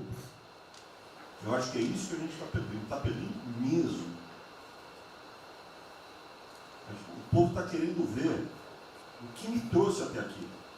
Eu, por mim, botava esses vagabundos todos na cadeia. Começando no STF. E é isso que me choca. É só isso, presidente. Eu realmente acho que toda essa discussão de vamos fazer isso, vamos fazer aquilo, eu vi muitos ministros que chegaram, foram embora. Eu percebo que tem muita gente com agenda própria. Eu percebo que tem, assim, tem um jogo que é jogado aqui, mas eu não vim para jogar o jogo. Eu vim aqui para lutar. E eu luto e me ferro. Eu estou com um monte de processo aqui no Comitê de Ética da Presidência. Eu sou o único que levou processo. É um absurdo o que está acontecendo aqui no Brasil. A gente está conversando com quem a gente tinha que lutar. A gente não está sendo duro bastante contra os privilégios, contra o tamanho do Estado. E eu realmente estou aqui de peito aberto, como vocês sabem disso. Levo tiro, odeio o Partido Comunista. Está querendo transformar a gente numa colônia. Esse país não é. Odeio o termo povos indígenas, odeio esse termo, odeio. Povos ciganos, só tem um povo nesse país. Quer, não quer ser que é povo brasileiro, só tem um povo. Pode ser preto, pode ser branco, pode ser japonês, pode ser descendente de índio, mas tem que ser brasileiro, pô. Acabar com esse negócio de povos e privilégios, só pode ter um povo. Não pode ter ministro que acha que é melhor do que o povo, do que o cidadão. É um absurdo, a gente chegou até aqui. O senhor levou uma facada na barriga. Fez mais do que eu, levou uma facada. Mas eu também estou levando coisa lá e estou correndo risco. E fico escutando esse monte de gente defendendo privilégio, teta. Entendeu? É isso. Negócio, empréstimos. A gente veio aqui para acabar com tudo isso, não para manter essa estrutura. E esse é o meu sentimento extremamente chateado que eu estou vendo. Essa oportunidade se perder. Eu sou, evidentemente, eu estou no grupo dos ministros que está mais ligado com a militância. É evidente que eu era militante. Eu estava militando de peito aberto, continuo militando, do ponto de vista de carreira. Eu poderia ter tentado me dar bem. Não foi isso que eu fiz. Não foi isso que eu fiz. Sei que isso daqui é um palácio, existem intrigas palacianas, estou sendo muito franco. E a gente pode sim perder a liberdade, perder esse país. Ninguém vai se dar bem se a gente perder esse país. Quem vai se dar bem são pouquíssimas famílias. Pouquíssimas famílias. Não se iludam. Não se iludam. É isso. Deixa eu complementar aqui. O que o Ventral está falando, eu estou com 65 anos, a gente vai se aproximando do que não deve. Eu já tenho me policiado tocante a isso daí. São pessoas aqui em Brasília, dos três poderes, que não sabem o que é povo. Eu converso com alguns, não sabem o que é um feijão com arroz, não sabem o que é um supermercado, esqueceu. Acho que o dinheiro cai do céu. Eu estou com meus privilégios garantidos, meus 100 mil por mês, em média, 100 mil por mês a galera, né? Legalmente. E acho que isso não vai acabar nunca. Como alguns acham que a liberdade, qual é desse cara? Tá maluco? Eu estou vendo mais antigo aqui, o João Heleno aqui. Ele sabe o que é mesmo que foi 64. Muitos aqui não sabem. Essa cambada que tentou chegar no poder de 64, se tiver chegado, ele estava fudido todo mundo aqui. Cortando, ele estava felicíssimo cortando cana, ganhando $20 por mês. Não pode esquecer disso. Nós não podemos esquecer o que é esse povo. Eu vou convidar os ministros para domingo e passar essa semana. Convite, não é missão, não, convite. Para ver como é que está o cara na esquina. Para ver uns merda para falar aí, né? Uns merda de sempre. O cara rompeu o isolamento, está dando PSDB pro cacete, pô. Tá passando fome, tá na merda, pô. Sentiu o cheiro de povo. Como eu falei, lá. É uma experiência para todo político sentir. E lá vem como é que tá o negócio. Ou a gente tem que estar como se fosse, né, um general na retaguarda e deixar a tropa se encerrar na frente. Não, o general está na frente, o coronel está na frente, o capitão está na frente. Nós, heróis da Segunda Guerra Mundial, estiveram na frente do campo de batalha. Simples aqui, tenho certeza, nas Forças Armadas vão cumprir com o seu papel, mas, né, nós temos que dar exemplo. E mostrar que o Brasil não é. Eu sou mais educado que o Ventral, até me poli muito, né, o linguajar que ele usou, mas não é isso. Que o pessoal pinta por aí, se reunindo de madrugada, para lá, para cá, cima de informações. O meu funciona. O meu particular funciona. Os que tem oficialmente desinformam. E voltando ao tema, eu prefiro não ter informação do que ser desinformado por cima de informações que eu tenho. Então, pessoal, muitos vão poder sair do Brasil. Mas não quero sair, ver a minha irmã de Eldorado, Ponta de Cajati, o coitado do meu irmão, capitão do exército lá de Miracatu, se fuder, pô. Como é perseguido o tempo todo. É a bosta da Folha de São Paulo, diz que meu irmão foi expulso de um açougue em registro, que estava comprando carne sem máscara. Comprovou no papel, estava em São Paulo esse dia. O dono do restaurante, do açougue, falou que não estava lá. E fica por isso mesmo, isso aqui é problema dele, né? Mas é putaria o tempo todo para me atingir, mexendo com a minha família. Já tentei trocar gente da segurança nossa no Rio de Janeiro, oficialmente, e não consegui. Isso acabou. Eu não vou esperar fuder minha família toda, de sacanagem, ou amigo meu, porque eu não posso trocar alguém da segurança na ponta da linha que pertence à estrutura. Vai trocar. Se não puder trocar, troca o chefe dele. Pode trocar o chefe dele? Troca o ministro. E ponto final. Não estamos aqui para brincadeira. Eu tenho um garoto aqui, com todo respeito, do PNDS. Eu conhecia, ele usava calção lá. Pode ver nos Estados Unidos para cá, podia estar muito bem lá. Veio para cá, eu tentava mudar o Brasil com o vídeo de Paulo Guedes. E amigos, pais dele, presidente, né, Paulo Guedes? Eu não lembro dos teus pais, lembro de você, tá certo? Mas alguém que está investindo aqui. E todos nós temos que pensar nisso. O que esses filhos de Maia Kelvin, é a nossa liberdade. Olha, como é fácil impor uma ditadura no Brasil, como é fácil. O povo da América, por isso que eu quero, de ministro da Justiça, ministro da Defesa, que o povo se abre, que é a garantia que não vai ter um filho da puta aparecer para impor uma ditadura aqui. Que é fácil impor uma ditadura, facílimo. Bosta no prefeito, faz um bosta no decreto, algema e deixa todo mundo dentro de casa. Se eu tivesse armado, ia para a rua. E se eu fosse ditador, né, eu queria desarmar a população, como todos fizeram no passado, quando queriam, antes de pôr a sua respectiva ditadura. Aí, que a demonstração nossa, eu peço ao Fernando e ao outro, por favor, assine essa portaria hoje, que eu quero dar um puta do recado para esses bosta. Por que eu estou armando o povo? Porque eu não quero uma ditadura. E não dá para segurar mais. Não dá para segurar mais. Quem não aceitar as minhas bandeiras da Maris, família, Deus, Brasil, armamento, liberdade de expressão, livre mercado, quem não aceitar isso está no governo errado. Esperem para 22, né, o seu Álvaro Dias, espere o Alckmin, espere o Haddad, ou talvez o Lula, né?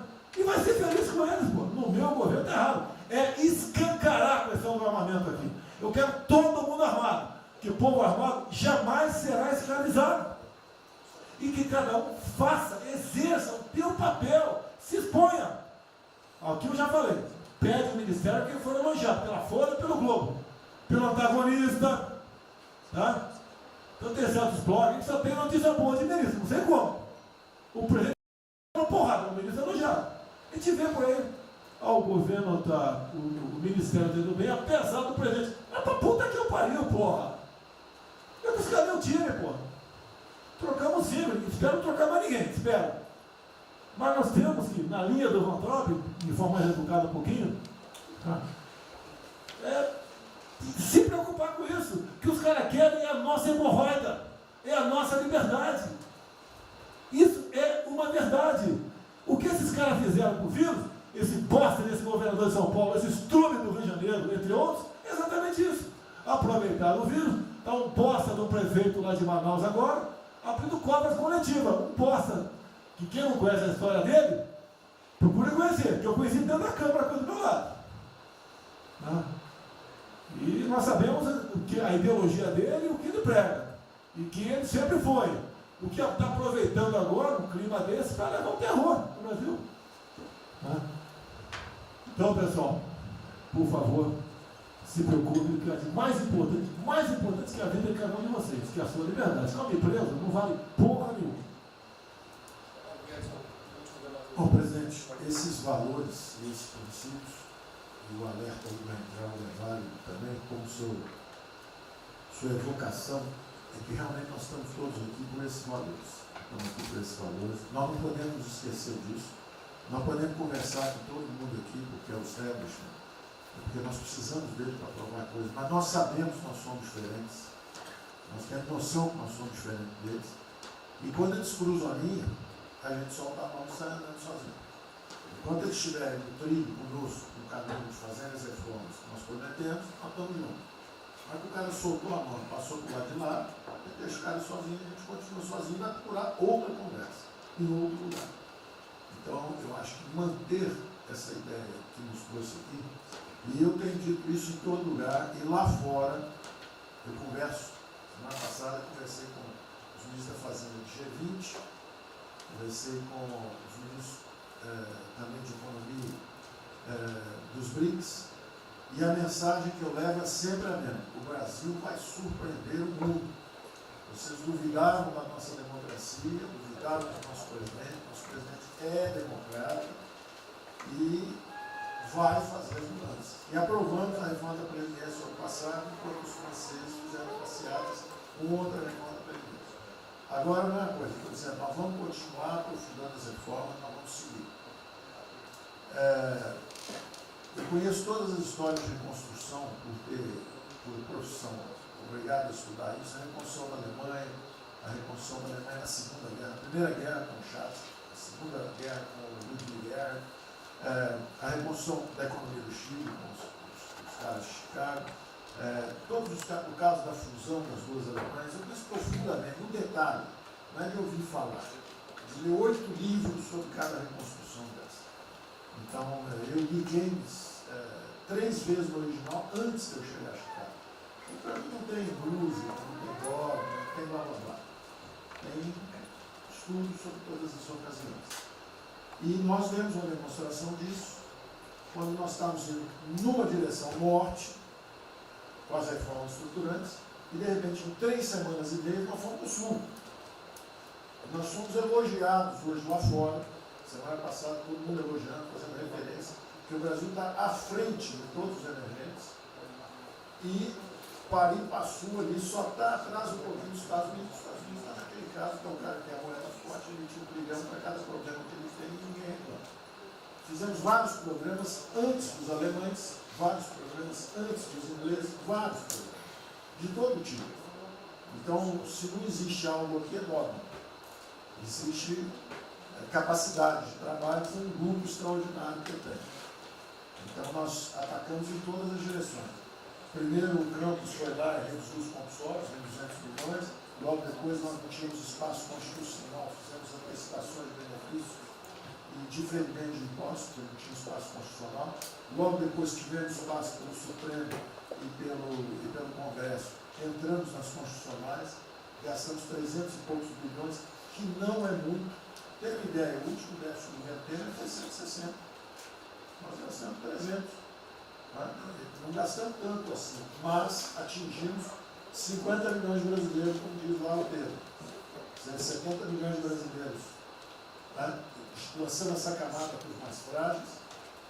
Pegamos os idosos, pegamos as empresas, microcrédito, depois de 0 a 360 mil, depois de 360 a 10 milhões. Montamos um comitê de bancos, estamos lá com o Montezano agora fazendo justamente a reestruturação. Não vai ter molezinha para a empresa aérea, para nada disso. É dinheiro que vamos botar usando a melhor tecnologia financeira lá de fora. nós vamos botar dinheiro, vai dar certo, nós vamos ganhar dinheiro. Nós vamos ganhar dinheiro, usando recursos públicos, para salvar grandes companhias. Agora nós vamos perder dinheiro salvando empresas pequenininhas. Então nós estamos fazendo tudo by the book direitinho. Na conversa com os ministros da Fazenda lá de fora, eu disse que nós estamos com um déficit extraordinariamente alto esse ano, da mesma forma que eles, está todo mundo na mesma direção, só que nós caímos no chão, está uma confusão, tiro, porrada e bomba, mas nós não perdemos a busca. A gente cai, levanta e sai para onde nós temos que ir. Nós não vamos perder a busca. Nós sabemos dos valores, sabemos dos princípios, sabemos o que nós estamos defendendo. Estamos defendendo liberdade, liberdade econômica, liberdade política. Nós sabemos o que nós estamos defendendo. E estamos agora, no meio dessa confusão, derrubando a última torre do inimigo. Uma coisa é que nós vamos fazer a reconstrução e a nossa transformação econômica. A outra coisa são as torres do inimigo que a gente tinha que derrubar. Uma era excesso de gasto com a Previdência, derrubamos assim quebrando. A segunda torre era os juros estão descendo, vão descer mais ainda. O Campos tem o mapa já, estamos descendo. Então, para ter uma ideia, o ano passado, para esse ano, 120 bilhões a menos de juros. Um plano Marshall por ano, sem juros a menos. Então nós sabemos, e é nessa confusão toda, todo mundo está achando que estão distraídos, abraçaram a gente, enrolaram com a gente, nós já botamos a granada no bolso do inimigo. 2 anos sem aumento de salário. Era a terceira torre que nós tínhamos que derrubar. Nós vamos derrubar agora também. Isso vai nos dar tranquilidade de ir até o final. Não tem jeito de fazer um impeachment se a gente tiver com as contas arrumadas, que o dia acabou, não tem jeito, não tem jeito. E o presidente está no ponto futuro. Porque o presidente falou assim, tudo bem, tem a primeira onda que é a da saúde, mas tem a segunda que é da economia. E uma vem agarrada com a outra. Nós estamos ainda tentando sair da primeira, a segunda já está querendo bater. Eu ainda acho que nós estamos preservando os sinais vitais da economia brasileira. Ela, para mim, ainda é um urso hibernando. Baixa sua energia para zero, consumo de energia para quase zero, só respira. Mas quando você sai da luta, você sai para comer o primeiro bicho não passar, você tem força. Nós não podemos deixar isso graças à super safra da nossa Tereza, à logística do Tarcísio, a comida está chegando, as exportações estão subindo, a China é aquele cara que você sabe que você tem que aguentar, porque vocês terem uma ideia, para cada $1 que a gente exporta 3 na China. Você sabe que ele é diferente de você, você sabe que geopoliticamente você está do lado de cá. Agora você sabe o seguinte, não deixa jogar fora aquilo ali não, porque aquilo ali é comida nossa, né? Estamos exportando para aqueles caras. Não vamos vender para eles, é um político nosso. Mas vamos vender a nossa soja para eles. Isso a gente pode vender à vontade. Eles vão comer. Eles vão comer. A Índia também vai precisar comer. Vai ser o trading da água. Eles vão dizer que é a melhor trading da água. Um dia alguém comentou comigo, acho que foi o Ramos, não foi o Ramos? Foi. É o trading da água. Quer dizer, os caras precisam de alimento, não tem água, nós temos muito mais água que eles têm. Então eles vão ter que abrir mão da agricultura para fazer outras coisas e nós vamos poder exportar para eles também. Então nós temos um mapa de voo bom, nós temos uma equipe jovem, preparada, todo mundo trabalhando junto, e nós não vamos perder o rumo, nós não podemos perder o rumo. Então vai ter muita conversa, vamos para cá, vamos para lá, vamos fazer isso, vamos fazer aquilo, não vamos perder o rumo não. Pode dar vestimento, bota peruca loura, passa batom vermelho, faz uma opção de coisa que for necessária politicamente, mas não vão perder o rumo econômico, não, nós sabemos onde nós estamos. Então, eu estou só dando uma mensagem de tranquilidade para todo mundo aqui, que é o seguinte, nós não estamos fazendo nada exótico, dogmático, nada disso. Nós estamos indo numa direção, fizemos o que o mundo inteiro fez, em 3 semanas e meia, nós fizemos o que o mundo inteiro fez, só que nós não vamos perder o rumo, não. Nós sabemos para onde nós vamos voltar já já. Tá certo? E se o mundo for diferente, nós vamos ter capacidade de adaptação. Por exemplo, eu já tenho conversado com o ministro da Defesa, já conversamos algumas vezes, quantos 200 mil, 300 mil, quantos jovens aprendizes nós podemos absorver nos quartéis brasileiros? 1 milhão? 1 milhão a R$200, que é o Bolsa Família, R$300, o cara de manhã faz calistenia, aprende civil, organização social, como é que é o SPB, organização social e política, né? Faz ginástica, canta o hino, bate continente de tarde, aprende a ser um cidadão, disciplina, usar o tempo construtivamente, voluntário, fazer estrada, para fazer isso aqui. Sabe quanto custa isso? R$200 por mês, 1 milhão de carros, 200 milhões, joga 10 meses, aí 2 bi, isso é nada. Então nós vamos pegar na reconstrução, nós vamos pegar 1 bilhão, 2 bilhões e contrata 1 milhão de jovens aqui. A Alemanha fez isso na reconstrução. Aí você também quer fazer estrada, precisa de 3, 4 bilhões a mais, tem um orçamento de 8, toma aqui seus 4 bilhões, isso não faz falta. Não faz falta. Não é isso o problema. A mesma coisa o nosso problema do jogo, lá nos recursos integrados, não tem problema nenhum, são milionários, executivos do mundo inteiro. O cara vem, fazem convenções, olha, o turismo saiu de 5 milhões de Singapura para 30 milhões por ano. O Brasil recebe 6. Uma pequena cidade recebe 30 milhões de turistas. O sonho do presidente de transformar o Rio de Janeiro em Cancún, lá os reis em Cancún, aquilo aí pode virar um raio. Entendeu? A mesma coisa a Espanha. A Espanha recebe 30, 40 milhões de turistas. Isso é uma cidade da Ásia. Macau recebe 26 milhões hoje na China. Só por causa desse negócio. É um centro de negócio. É só maior de idade. O cara entra, deixa a grana lá, que ele ganhou anteontem, ele deixa aquilo lá, bebe, sai feliz da vida. Ele ali não atrapalha ninguém. Ele não atrapalha ninguém. Deixa cada um se fuder. Damares, o presidente fala de liberdade. Deixa cada um se fuder do jeito que quiser. Principalmente se o cara é maior, vacinado e bilionário. Deixa o cara se fuder. Lá não entra nenhum brasileirinho. Não entra nenhum brasileirinho desprotegido. Se a CGU tiver como controlar a entrada e a saída do dinheiro. Isso, então vamos lá. Se não tiver como lavar dinheiro sujo. Então, só para terminar as observações também finais ali, o Campos falou duas coisas também interessantes. Então, o Campos falou duas coisas interessantes ali. Uma é o seguinte: o estrangeiro para vir para fazer investimento, eu tive embaixador, já reportei isso para o presidente, eu segui o embaixador dos Estados Unidos e ele veio conversar conosco. E a mensagem maior dele era uma só. Assim, olha, nós queremos um bom ambiente de negócio. Nós vamos colocar centenas de bilhões de dólares. O mundo inteiro quer investir no Brasil. Agora nós precisamos de um bom ambiente de negócio. Simplificação de impostos, segurança jurídica, coisa desse tipo. Né? Então, o secretário do Comércio americano, que é o Wilbur Ross, o cara me disse o seguinte: eu só tenho um conselho para vocês.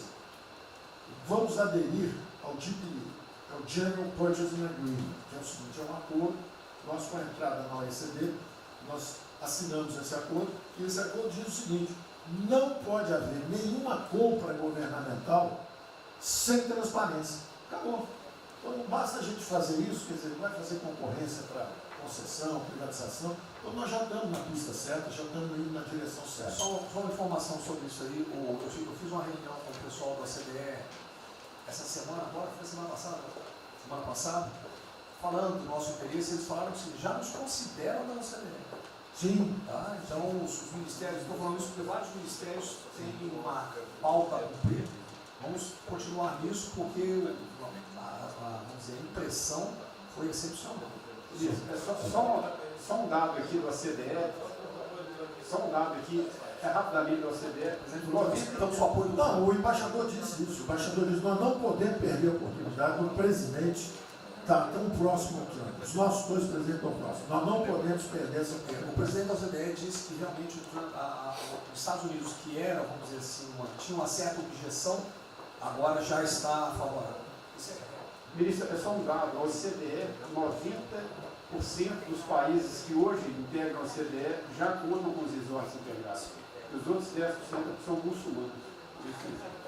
88% tem um ensino domiciliar. Então a gente vai entrar para a MD hoje lá, tá? Vamos escolher. Vamos escolher. Pronto, obrigada.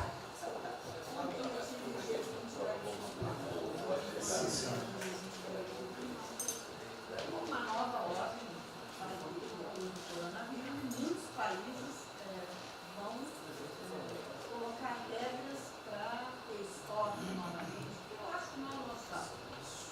Nós temos que ter acesso ao mercado,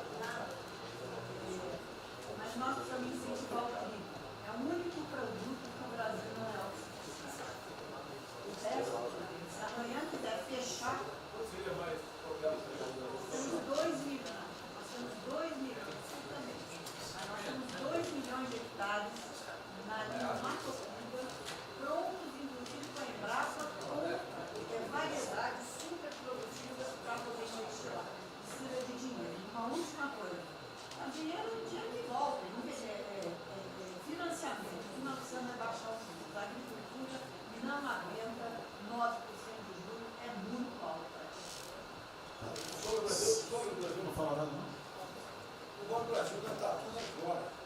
O Banco do Brasil não está tudo em cobra, porque ele não é privado nem público. Então, se for apertar o Rubem, coitado, ele é super liberal. Mas se apertar ele e falar, bota o juro baixo, eu não posso, senão a turma, os privados, meus minoritários, me apertam. Aí você fala assim, bota o juro alto, eu não posso, porque senão o governo me aperta. O Banco do Brasil é um caso pronto de privatização. É um caso pronto, e a gente não está dando espaço. Só já notou que o BNDES e a Caixa, que são nossos públicos, a gente faz o que a gente quer. O Banco Brasileiro não consegue fazer nada, ele tem um liberal lá. Então tem que vender essa porra logo. Apesar de todo o aumento de risco que passou a haver no sistema bancário, o Banco do Brasil está expandindo bastante seus empréstimos e a agricultura, a ministra Tereza Cristina testemunha aqui de que o apoio está sendo muito grande e nós estamos numa situação confortável, ministro, porque, primeiro porque em termos de liquidez, o público vê o Banco do Brasil como um porto seguro. Então, nós não estamos tendo problemas que outros bancos estão tendo, de preocupação com a liquidez do banco, com a rigidez do banco. E na nossa formação de resultado, as pessoas físicas não têm um papel preponderante dentro do Banco do Brasil.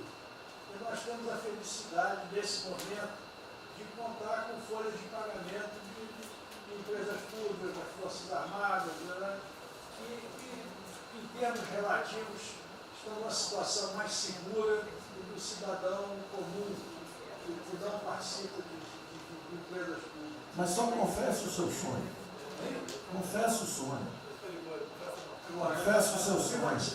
Em relação à privatização... Foi 23 a confessa, agora não. Em relação à privatização, eu acho que fica claro que com o BNDES cuidando do desenvolvimento, com a Caixa cuidando da área social, o Banco do Brasil estaria pronto para um programa de privatização.